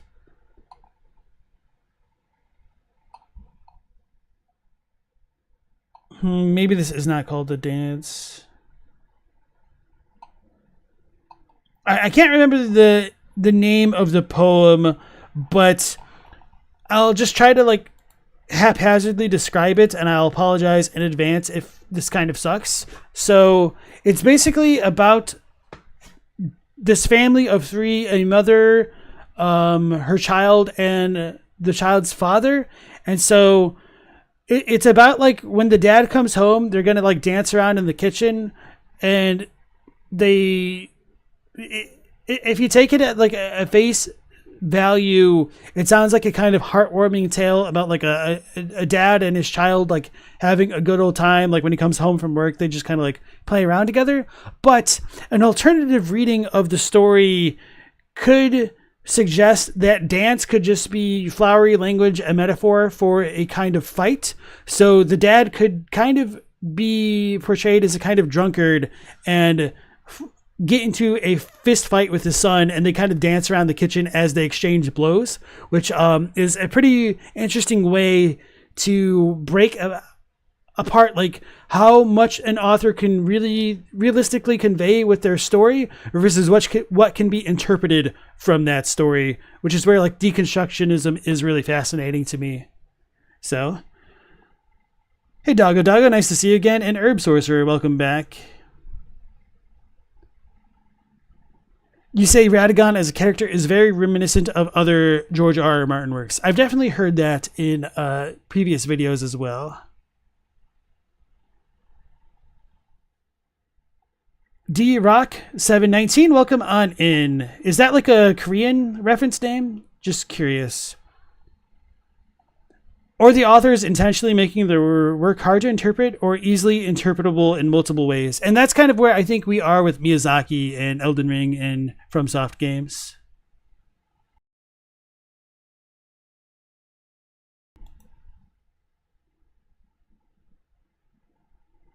Thank you, Corporate Nothing. I appreciate that comment. Oh, you're American? Okay, I thought it was like, Democratic Republic of Korea 719 almost. But anyway, like the underscores breaks it up. Anyway, let's go back to the video. Replaced Radagon and now rule the world as one side of God instead of him. That's the vanilla ending of the game. A cutscene shows us the world in a similar state as it was at the beginning of the game, and the narrator calls this age an age of fracture. So what does this mean? Well, as I understand it, in this ending, the world remains torn apart and fractured. Metaphorical to our own world, this ending means that we as humanity go forward in a similar way as we do right now, in an order in which many different moral and belief systems exist alongside each other. The only thing that changes in this ending is that now we ourselves are at the top of the power dynamic. We are in control of a fractured world. So that's the first ending. This ending, however, comes in 3 more variations. So let's press rewind here. We stand in front of Marika's body. This time, I was taking a drink of water and that sound effect scared the hell out of me. It sounded almost like a CD tray's freezing up, so I thought there's like something going on with my PS5. I'm like, wait, my PS5's not even on. That just sounded too stereo in my headphones here. however, first ending. This ending, however, comes in 3 more variations. So let's press rewind here.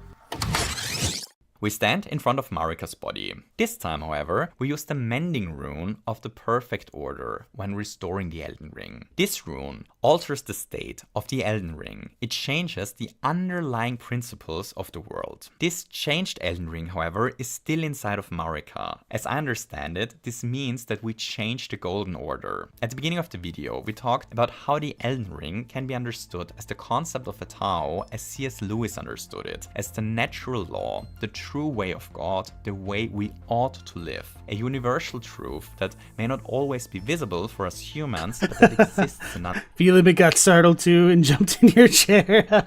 Sorry. Actually, it's not my fault. I mean, it is, but it isn't.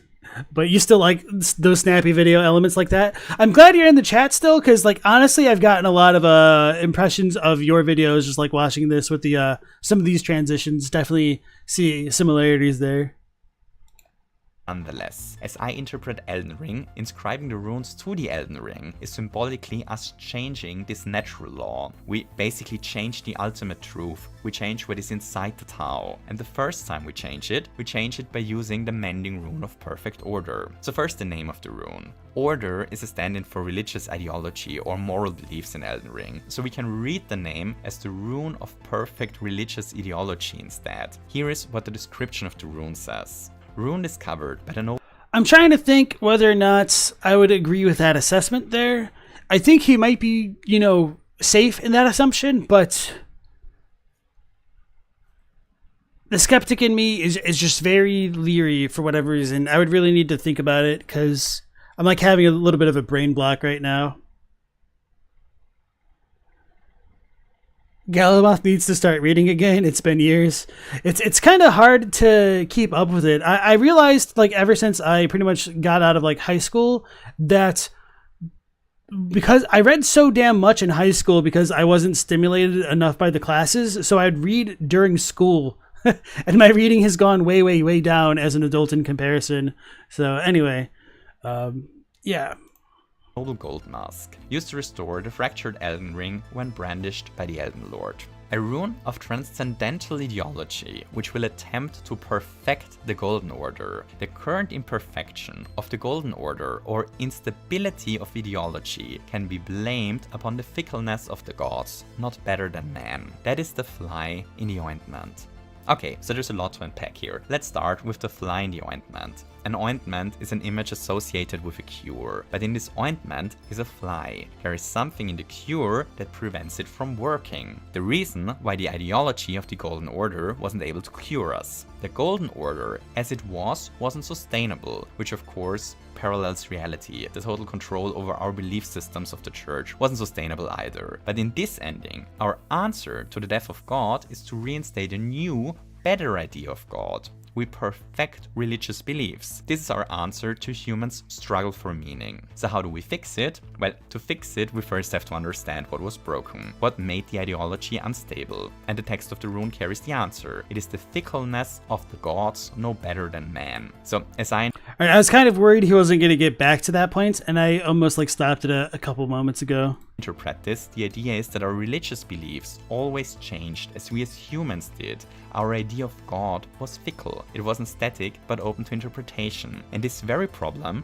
we fix. As I understand it, we become more dogmatic in our ideology in this ending. Dogmatic meaning to believe in principles as undeniably true. Our answer to the decline of religious beliefs in this ending is to double down onto religious beliefs and to be more dogmatic. And from this a new order arises, the Age of Order.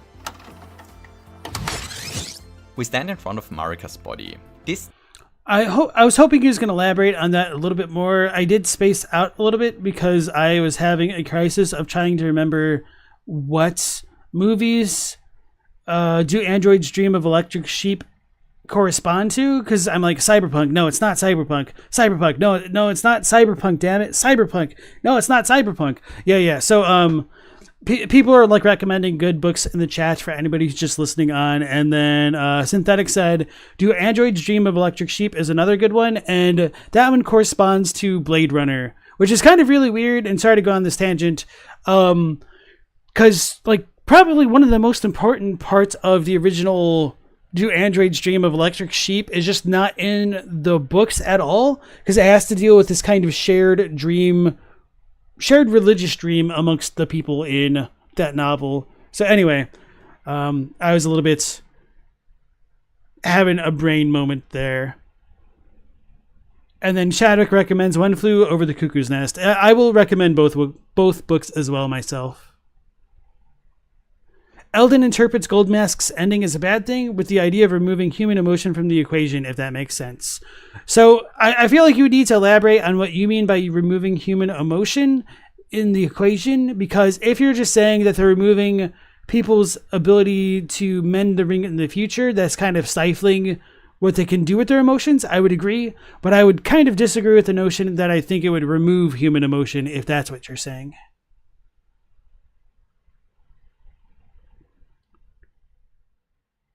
Pixie says, this last part of the video is basically the video you would make if you were to make one. It frustrates you that this isn't the main focus of a lot of lore discussion. The endings? I feel like a lot of the ending videos have been made already. I made like my own series, but they pretty much have like no traction whatsoever. So they're probably all like sub 5,000 views, which is not great. But I mean, I also came out with my ending videos pretty late in the timeline here. Blade Runner has basically nothing to do with the book. Yeah. With that being said, I did really enjoy the Blade Runner movies, though. So for Blade Runner 2049, this is going to be kind of embarrassing, but I didn't get the memo that Blade Runner 2049 was a sequel.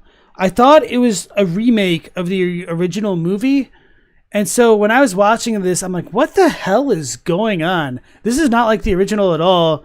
And it's not like the book either. What is this? And it took me like an embarrassingly long time to realize it was a sequel due to a story beat, which I won't reveal. But like once I saw the thing, I was like, oh, this is a sequel.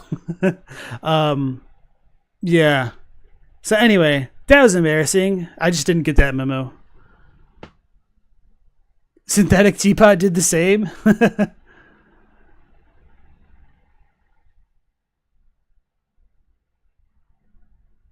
And Two Hit interprets the Gold Mask ending as making the ring immutable and seeing the imperfection as that ring that could be changed at all.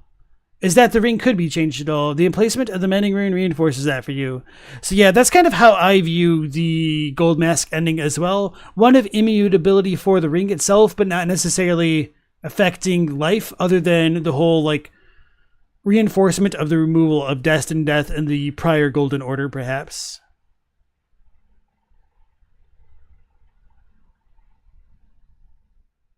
Hey David Avis, welcome to the stream.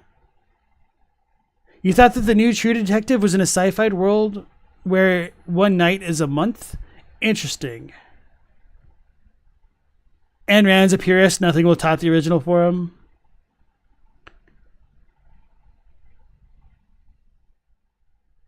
Eldon says, to them, the Golden Order itself creates suffering, and not letting people change it is a bad thing. Yeah, so I agree with you there. I was just like curious on what you meant more specifically about the human emotion capacity side of it, because if you think it's an expression of human emotion to change the ring, then I would agree with you. But I know a lot of people also think that Goldmask's ending literally like takes out parts of people and like removes their free will, which I don't think that's what it's trying to get at, but might effectively mean the same thing depending on how one feels about the immutability of the ring.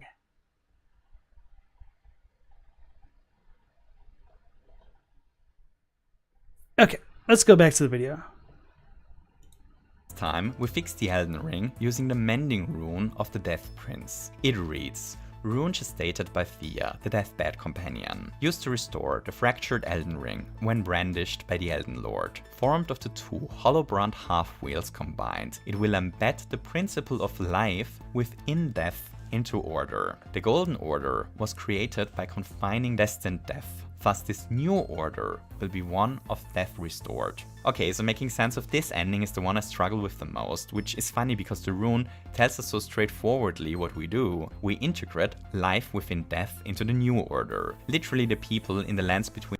So for anybody who is unfamiliar with my channel, I like to delve into a lot of the Japanese descriptions of things and compare the two. I don't really think I've done that pretty much at all this stream. Maybe there's like one or two things, but anyway, there's a little bit of a discrepancy in the mending rune of the Death Prince, where the Japanese is written as a more speculative description here, which is kind of hard to impress with that English translation. Oh, I'm right next to it. Okay, so he just read it on screen, so I won't like read the English part of it. So pretty much the last word here is the most important part to understand that even though it does kind of literally say the new order will be one of the return of death, it's written as a thought, like perhaps kind of is the vibe. So this is just kind of conjecture about what that means. So it doesn't mean a literal return of destined death. It means kind of perhaps a different form of death is kind of like the big takeaway here, because it will establish the way of living in death. I should undo that. Okay, there we go.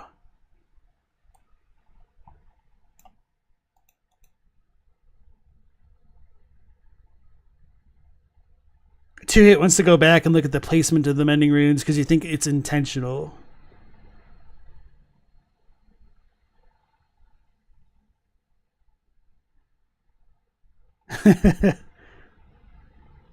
And then Eldon says, we also have to consider that we never actually put the Rune of Death back in the ring. I agree with you, although many people feel very differently about the situation with removing the Rune of Death from Malekith and it kind of returning to the tree. Many people seem to believe that that means that the Rune of Death is returned to the ring, but I will always point out that even if that is the case, it's a fractured Rune of Death, and it isn't necessarily the whole thing due to due to Deathroot still existing, as well as like the fragments Ronnie stole on the Night of the Black Knives. As Pigsy is saying in chat right now.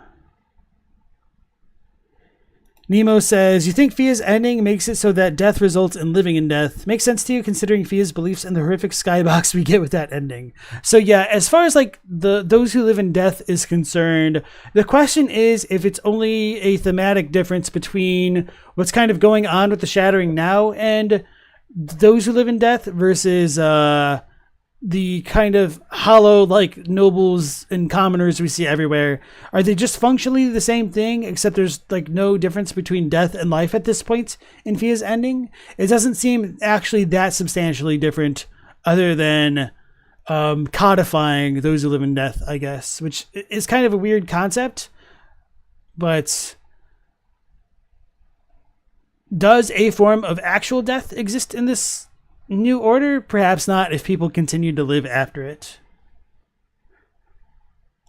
we integrate life within death into the New Order. Literally the people in the lands between probably live on after they die with this principle in the Elden Ring. Metaphorically, we establish a religious belief system in which we do not truly die after death. Which is why this has me so puzzled, because it is pretty much the same as the Elden Ring was before the Shattering. You know, if death does not exist and nothing can truly die, or if death does exist and we live on after death, it doesn't make much a difference to me symbolically. Honestly not sure how to interpret this. Anyway, the age that Yeah, I think that's a pretty fair reading what he did right there.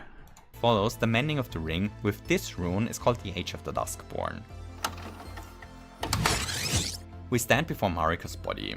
This time, we decide to mend the Elden Ring using the mending rune of the Fell Curse. Let's read its description. Loathsome rune, gestated by the Dung Eater, used to restore the fractured Elden Ring when brandished by the Elden Lord. The reveled curse will last eternally, and the world's children, grandchildren, and every generation hence will be its pustules. If order is defiled entirely, defilement is defilement no more, and for every curse, cursed blessing. Okay, so we reforge the Elden Ring here, meaning we create a new ideology or a new order, which in Elden Ring means we forge a new belief system. And this belief system is a cursed one. It is an ideology in which everything is believed to be defiled entirely. But if we all believe that everything is defiled, the defilement is not defilement anymore. Since everything is believed to be defiled, nothing is. As I interpret this, the new order that we create is an ideology in which we all believe that everything is defiled or sinful or disgraceful. But since everything is, we also gain freedom not to worry about it, which is what the cursed blessing refers to. On the one hand, people are desperate because they view everything they do as an offense to God's order, but on the other hand, the knowledge that no matter what we do, it will always be an offense against God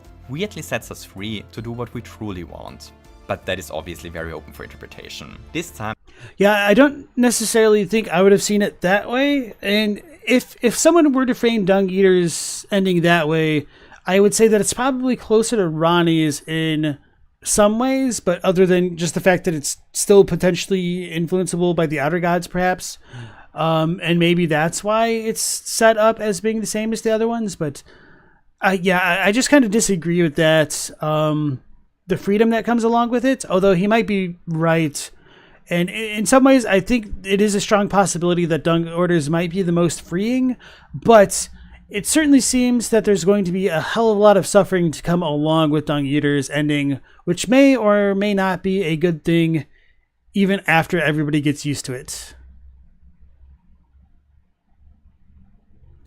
John asks, when we kill commoners in Elden Ring, where does their soul go, the Erdtree? So that's a very fantastic question, which we don't really have an answer for, unfortunately. I have wondered publicly many times whether or not the main character in the FromSoft games kind of act as like a Shinigami, a kind of Grim Reaper whose purpose is to go around reaping the souls of the dead to give them a kind of final rest in a world which is kind of a stagnating or corrupting the flow of life to death and the traveling or like the passage of the soul from a state of life to a state of death. That might be like a big theme.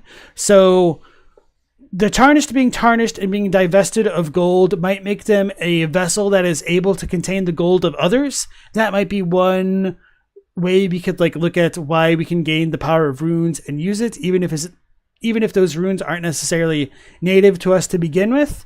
But as far as Elden Ring is concerned, it doesn't seem as though that souls and gold are quite as intrinsically linked as it may let on at times because of things like spirit ashes, curses, and like gold being tied to memories.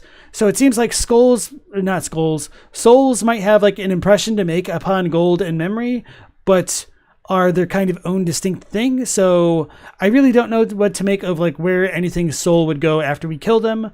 So my kind of current train of thought on that is because Destined Death is removed, the soul gets ejected from its physical body and just kind of persists in the world if it has enough willpower to want to stay alive.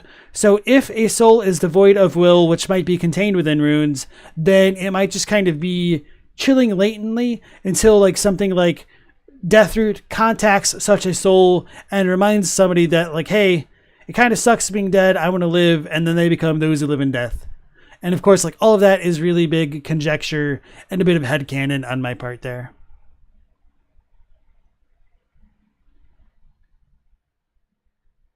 Eldon said, you saw a theory trying to tie the fell curse to the fell god. Your only thought on that for now is it's an interesting idea, something you want to think about more. Well, I can dispel it concretely here because fell, as far as like the fell omen goes, is Emi, as in like detestable abomination kind of thing.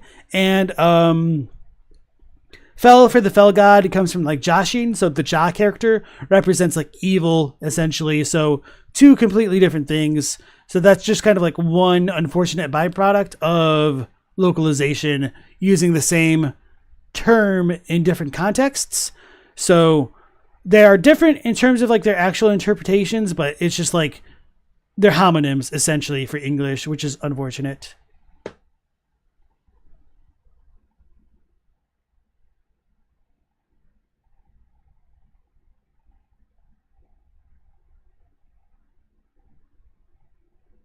And then Natural says, two thoughts. The Omen curse is revenge for the Omen genocide, and Radahn is the meteor that hit Fair Missoula. So I don't know about the Fair Missoula thing because of a number of reasons. Like, that calls into question whether or not Fair Missoula should be associated with the stars due to like General Radahn conquering the stars. Is that like conquering Fair Missoula by like smashing into it? It doesn't necessarily seem to be the case, but I don't know. The other issue with Fair Missoula is whether or not it was displaced after the Shattering or like displaced way, way earlier in the timeline. It's woefully vague, as is almost everything in Elden Ring.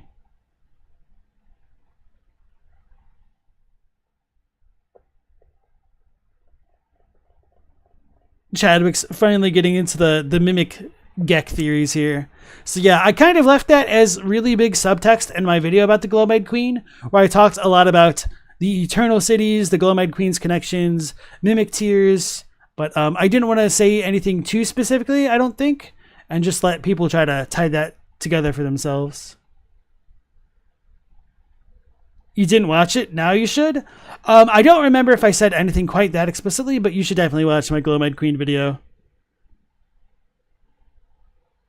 And to it, bringing up that mimic tiers share a theme with Gideon. Okay. The narrator tells us that our seed will look back at the defiled curse that defined this new age, the blessing of despair. Yeah, as far as like farming views, sure. It's just like really tiresome to talk about all the possibilities of the Glowmide Queen. Like, we watched Miss Chalice's 33-minute video the other day and took almost the entire 3-hour stream. So I apologize for like pawning off the video so often, but it's just like I'm not trying to avoid answering stuff. It's just a little bit easier that way.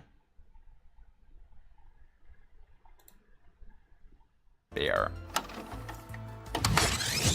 We stand in front of Marika's body, but this time we do not repair the Elden Ring. Earlier, we met with the Three Thingers at the bottom of the Shunning Grounds. There, the Three Thingers imbued us with the Flame of Frenzy. So this time, when we walk towards Marika, something different happens. We collapse in sudden pain. Suddenly, Marika's body crumbles to dust, and with her, the Vessel of Order. This time, we do not reforge the Elden Ring. We do not reinstall a new ideology and no new guiding principles. Instead, our head transforms into a gigantic burning maw and flames engulf us. Everything around us catches fire, including ourselves. We see the entire world burning. Everything is consumed by the flame. If Melina is still alive when we get this ending, there is a small additional cutscene. In it, Melina walks over the ashes that are left. She picks up a burning ring, and while she looks at it, she speaks to us. Lord of Frenzied Flame,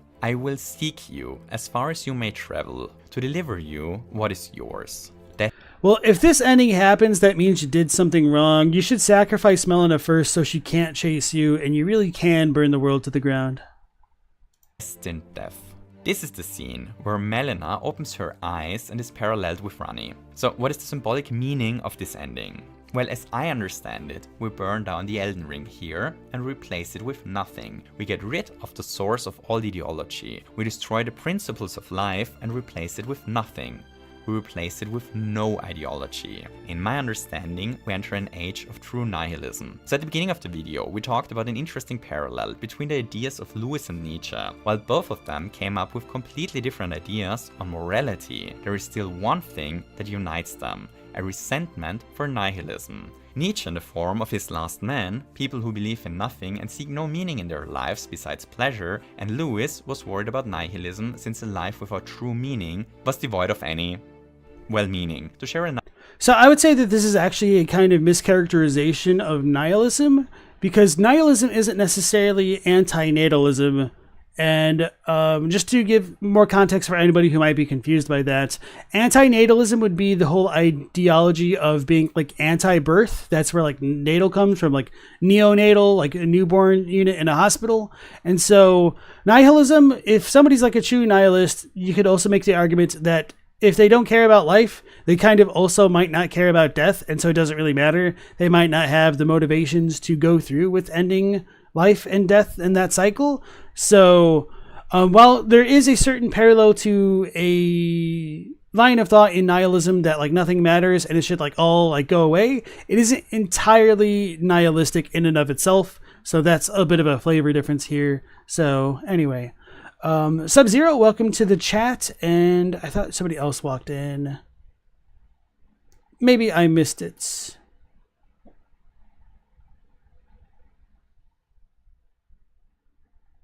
To it neglected dung eaters ending so much you have zero interpretation of it. Sub-Zero asks, what is the Elden Beast and why does it fight us? That's a fantastic question, but I'm going to leave that alone for now because it's a little bit off on a different tangent there. And then Natural asks, what do I think about the location of the ruins near Radahn's arena being the location where Farum Azula was? I like that idea a lot. Unfortunately, I just don't see a lot of architectural evidence which would allow Farum Azula to naturally link up with that region for me to be on board with it, unfortunately.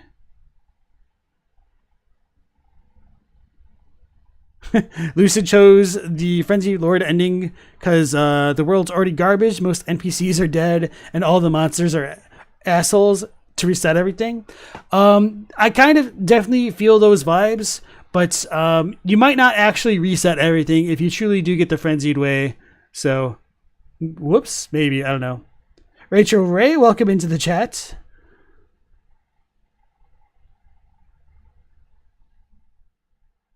You don't agree with that? Could you elaborate there? You don't agree with anything that's being said. Go ahead and elaborate. Otherwise, if you are Scream, Bleed, Die Rot, I will ban you because it's not productive to just disagree and not elaborate.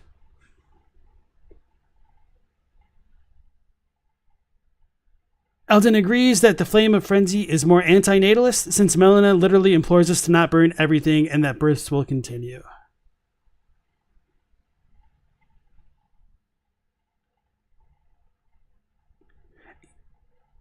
And Galamoth also agrees and doesn't think that there'll be anything after the Frenzied Flame ending, which is why Melina is so against it. It's just eternal oblivion. If that's the case, it is kind of weird that Melina can kind of still pseudo-exist even after we become the Frenzied Lord. Maybe we just don't burn her because like she wasn't in our immediate vicinity. But it is also interesting and kind of ties into like that idea that I mentioned with like protection of the Erdtree so many times over the past weeks, is that the Elden Ring as the instantiation of order isn't quite as all-powerful as many characters in the game world seem to believe. Certainly it is on par with the power of a god to the characters in the game world, but it isn't like a button you can press that can like fix everything at the flip of a dime, apparently. It seems like it does take time for the order to change, or like there is a kind of finite limit to the powers of the Elden Ring if we don't completely immediately burn everything back into the state of oneness, as is implied by Hayata at the base of the Frenzy Flame prescription there. Hey, Eladelia, nice to see you again. If everything's destroyed, Melina can't go Terminator on you? That's why you gotta sacrifice her first. All right, Jay Dixon, you have a good night.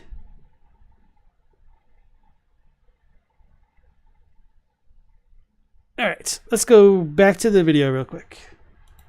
Another Lewis quote. If the whole universe has no meaning, we should never have found out that it has no meaning. Just as if there were no light in the universe and therefore no creatures with eyes, we should never know it was dark.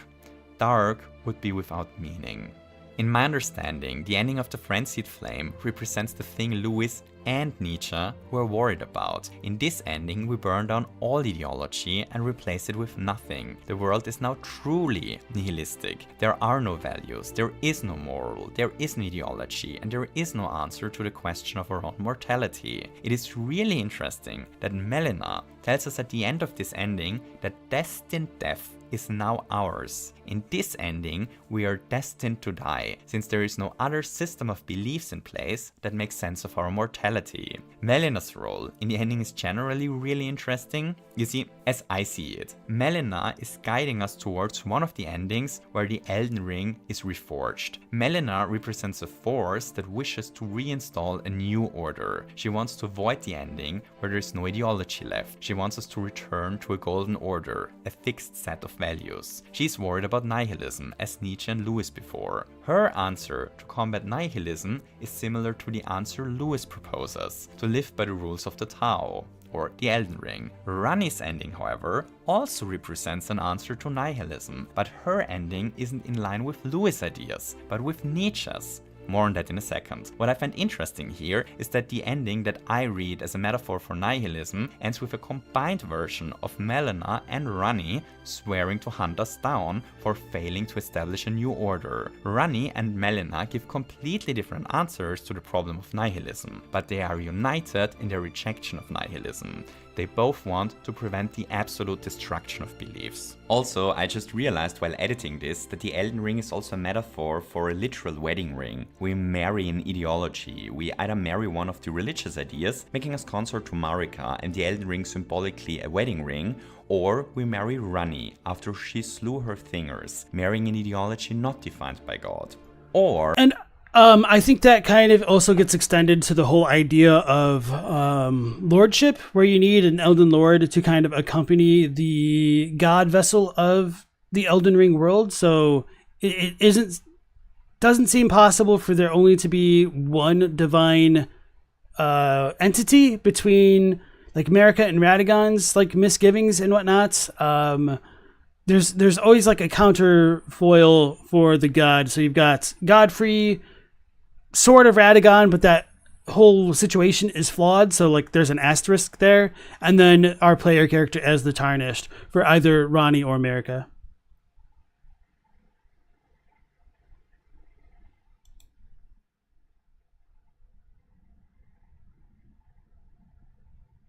And now we're having discussions or disagreements about the nature of Melina and the Glowmite Queen in the chat.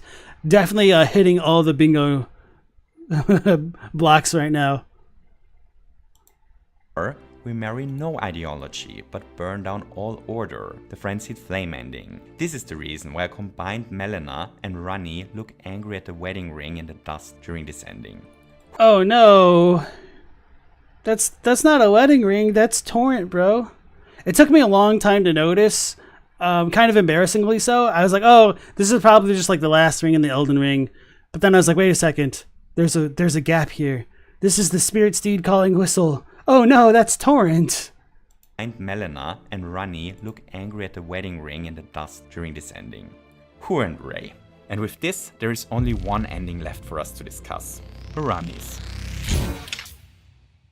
We stand in front of Marika's body, but this time we do not restore it. Instead, we summon Rani to aid us. Rani appears, and this time it is her who picks up Marika's head. She, however, does not place it back onto Marika. Instead, she raises the skull and speaks the following. I do solemnly swear to every living being and every living soul, now cometh the age of the stars, 1,000-year voyage into the wisdom of the moon. Here beginneth the great, the chill night that encompasses all, reaching the great beyond, into fear, doubt and loneliness, as the path stretches into darkness. And while she speaks, Marika's body slowly dissolves. She turns to us and asks us if we are ready. My fair console, eternal. We marry her here. Instead of becoming the Elden Lord to Marika and the Golden Order, we here become the consort to Ranni. In this ending, Ranni replaces Marika. The new order isn't of the Golden Order. It isn't a Golden Order that derives from the greater will. The new principles guiding the world aren't derived from God. Instead, they derive from Ranni, a character who confronted death to become her own agent over her own life. There is an additional piece of dialogue with Ranni, where she explains to us what kind of order she envisions. Upon the order I envision, mine will be an order not of gold, but the stars and moon of the chill night. I would keep them far from the earth beneath our feet. As it is now, life and souls and order are bound tightly together, but I would have them at a great remove, and have the certainties of sight, emotion, faith and touch all become impossibilities, which is why I would abandon this soil with mine order. Wouldst thou come to me, even now, my one and only Lord?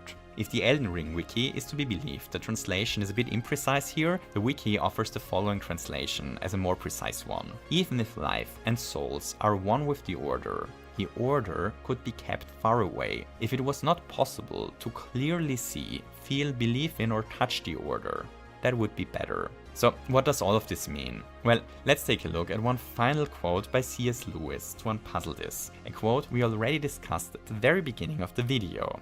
I believe in Christianity as I believe that the sun has risen, not only because I see it, but because by it I see everything else. As I understand Ranni's ending, it explores the very opposition to this idea. Instead of making the higher order visible for everyone to be seen, she plans to hide it, to make it invisible, to take it to the stars. In her ending, she conceals the true principles that are guiding the world. She blinds us to the ultimate truth. Instead of having sun rays shining brightly onto the truths of the universe to help us make sense of it, Ranni wants there to be a moon that conceals everything from us. She wants us to be blind to the underlying principles of the world.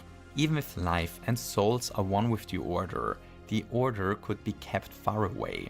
If it was not possible to clearly see, feel, believe in or touch the order, that would be better. So what does it metaphorically mean if ideology, guiding principles and moral truths exist, but they are impossible for us to see? Well, it means that every single one of us becomes responsible for our own morals, for our own principles and for our own ideology. We never can be certain that our beliefs are the ultimate truth, because we can never see with absolute certainty that our beliefs are the right ones. We have to fear that what we believe might not be the truth. We have to be doubtful that our beliefs are the right ones. We would be alone with the question if our beliefs are the true ones.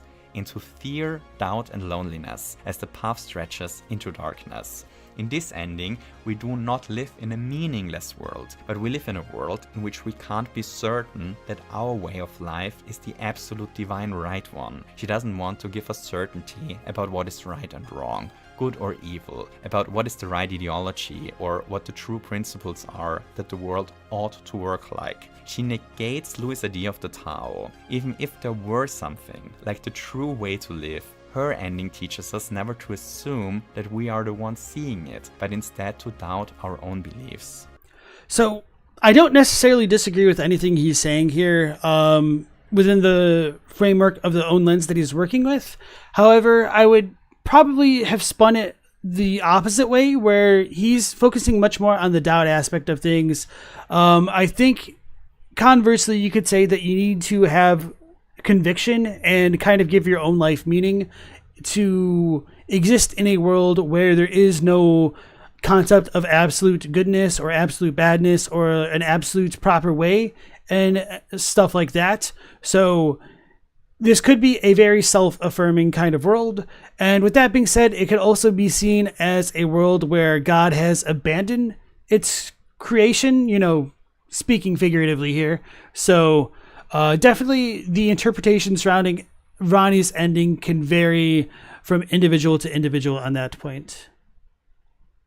And then Two-Hit, I think, brought up an interesting point in that you wonder what exactly is going on with the scarring on Melena's body and spirit ashes in particular, because scarring normally happens after healing. So I believe you're implying then that she may not have necessarily died to being burned, but who knows?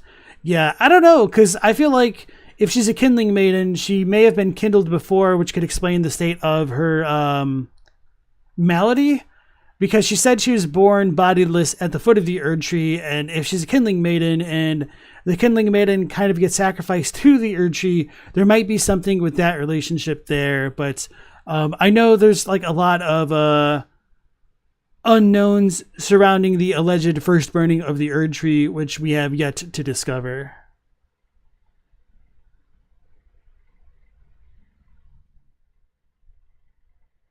And Squeeb, welcome into the stream.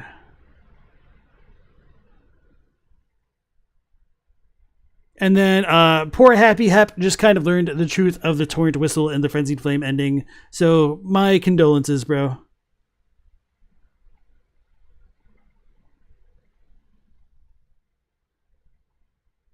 Two, it's wondering if she's burned prior to however she was killed. I think that's a really good point and a very good question.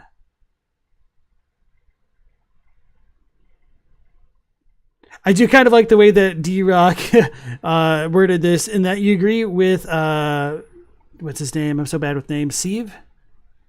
With Sieve Perspective's point in that about not seeing the order being fundamental to Ronnie's order.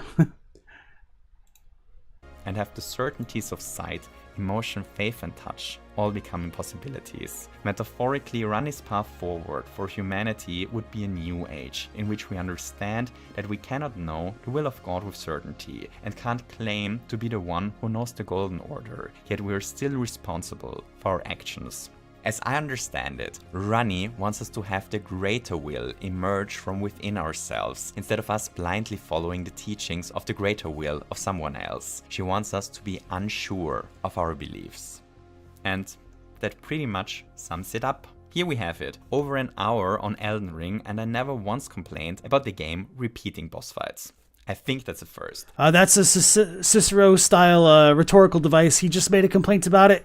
He's hiding it. Is there? So before we wrap this up, a couple of other things. So first, a gigantic, new age-defining thank you to all my wonderful patrons whose names are currently scrolling by. Videos like this one have a really hard time surviving on YouTube, since YouTube as a platform works under the incredibly nihilistic premise to glue people for as many minutes as possible in front of a screen to maximize advertising profits. Meaning that YouTube very much prefers creators that can chew out hours and hours of content in a week over.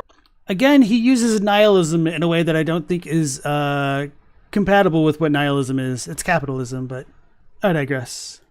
Stuff like this silly little video, which took several weeks to research, write and edit. The lovely people whose names are currently scrolling by make sure that it is nonetheless possible for me to put in the hours needed. A huge thanks for this. Second, a shout out to the incredibly well organized Elden Ring wiki. Without it, I would never ever have been able to research all the lore information required for this video. Thank you to everyone putting in the hours making sure that this resource exists. Also, we didn't really discuss gameplay related stuff today. I actually already had about half an hour written on Elden Ring's gameplay, but the sudden shift to a gameplay discussion was killing the pacing of this video, and since this thing, as always, completely escalated in scale, and since the DLC is just around the corner, I thought I'd probably save those bits for a potential DLC video. Alright, so that makes sense why there's like that one section where it was like a kind of awkward game review in the middle of a review about like an analysis that was not related to that. So that might have been like an issue of like shifting focuses while writing the script. It's kind of surprisingly easy to run into that risk while working on a video like this. We'll discuss the DLC or not depends entirely on how the algorithm likes this video, so let's hope it tastes delicious and smells like advertising money to the all-devouring algorithmical content god. Also, I probably should mention that I don't think that Miyazaki or Martin really designed Elden Ring's lore as a commentary on the work of C.S. Lewis. His ideas are just one expression of something that can be encountered in countless works. We just used Lewis here as a device to personify those ideas to make it a bit easier to grasp them, because his ideas neatly lead us into the concept of the Elden Ring, and because I like the idea of comparing the ideas of one fantasy author to the work of another, but I don't think the concept of the Elden Ring is literally based on his ideas. Though to be fair, George R. R. Martin is probably familiar with Lewis and his philosophy since both are fantasy writers, so maybe. Finally, something I wanted to mention in the video but that didn't really fit. There is a really fun yin and yang dichotomy going on with Lendl and the crumbling Far Masula. Lendl is this perfectly ordered city, yet in the center of the city is one gigantic petrified dragon corpse. There is an element of chaos in the center of order. Once again, crumbling Far Masula, on the other hand, is this former orderly city that has just completely collapsed into chaos, up to the point that parts of the city float around. Both cities make heavy use of bright lightning that is contrasted with hard black shadows, and yeah, I think that is intentional. You know, the themes of the game are so hard woven into the game that even the architecture or the lightning in the game reflects it. Also, since I never said it, I really like the game. Elden Ring thing good. Okay, and with this, it is time for us to wrap this up. Thank you so much for watching. Alright guys, looks like I lost Bingo after all. He did not bring up the Rebus. So, it almost feels like a first for stream at this point. No mentions other than me being ironic. So if I wasn't being so damn ironic about it, we could have had like a full stream with no mention of the Rebus. I hope you got at least some entertainment and value out of this. If you did, leaving a thumbs up is what Rennie would do. If you really enjoyed the video and are interested in other videos discussing interesting aspects of games, subscribing might be a good idea. And if you truly love this video and want to make sure that content like this can survive on the platform, then there is also the option to support the channel via Patreon. So with all of this said, stay hydrated, and until next time, lots of hugs. Alright everybody, despite having like some of my qualms with this video, I do think it was very well produced. I thought there was a lot of good discussion within it. However, I also think it's important to note that you can't really get a lot of nuance in YouTube trying to appeal to like a more general audience by talking like a lot of like the deep philosophical stuff. So I think it's a really tough balancing act, and I really don't begrudge the way that Sieve Perspective tried to navigate those waters at times, even if I would have preferred you know, a bit more, I don't know how to like say it's like consideration towards like the second third of the video, where it started to get like a little bit off track at times, but really that was pretty minor in the grand scheme of things. So yeah, no, I do believe that was a decent video. I want to check out what else they have. Okay, so not a ton of Elden Ring stuff yet, so I'll kind of hold off on subbing until they get more stuff to follow it. So Ella Delia had an interesting comment. Wait, that's not the one that I saw. Okay, you thought Torrent's Whistle is FromSoft's way of underlying that the Frenzied Flame ending is not meant to be the good ending. It's like a look what you did, you hurt the best boy who always helped you kind of ending there. So I appreciate that comment. But I mean, as Thanos would say, the strongest decisions require the strongest of wills. Or I don't remember the quote, but yeah, you have to have the strongest of wills to be the Lord of Frenzied Flame. And that includes incinerating your horse.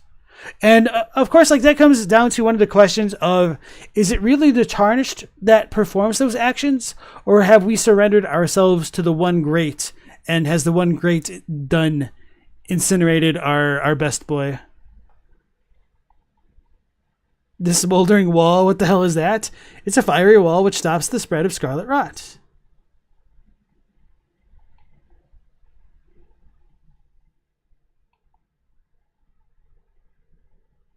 Hey Waves, nice to see you again.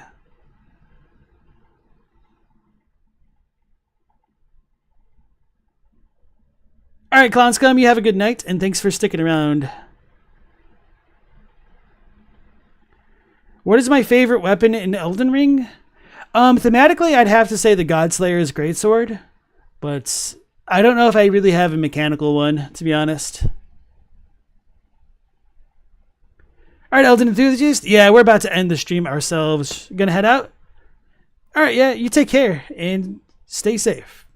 And I guess I really should be saying that to everybody because, this is more or less the end of the stream. So, as always, everyone, if you're watching actively, chatting in the stream, I appreciate it. If you're lurking, I definitely appreciate that as well. And, of course, if you're watching the VODs, thanks for that as always. We will be continuing the stream potentially tomorrow at the same time of 10 p.m. Eastern Standard Time. I say potentially because if there's going to be a lot of fireworks for some reason on freaking Memorial Day of all days, then my dog might be extremely anxious and try to climb up my body for reassurance, and that might not be the best stream experience for us. So we're just going to kind of play it by ear, but I kind of expect that I'll be able to stream. And if not, I might just delay it a bit and we'll just kind of have to deal with things then. So until next time, take care, stay safe. Last Protagonist out.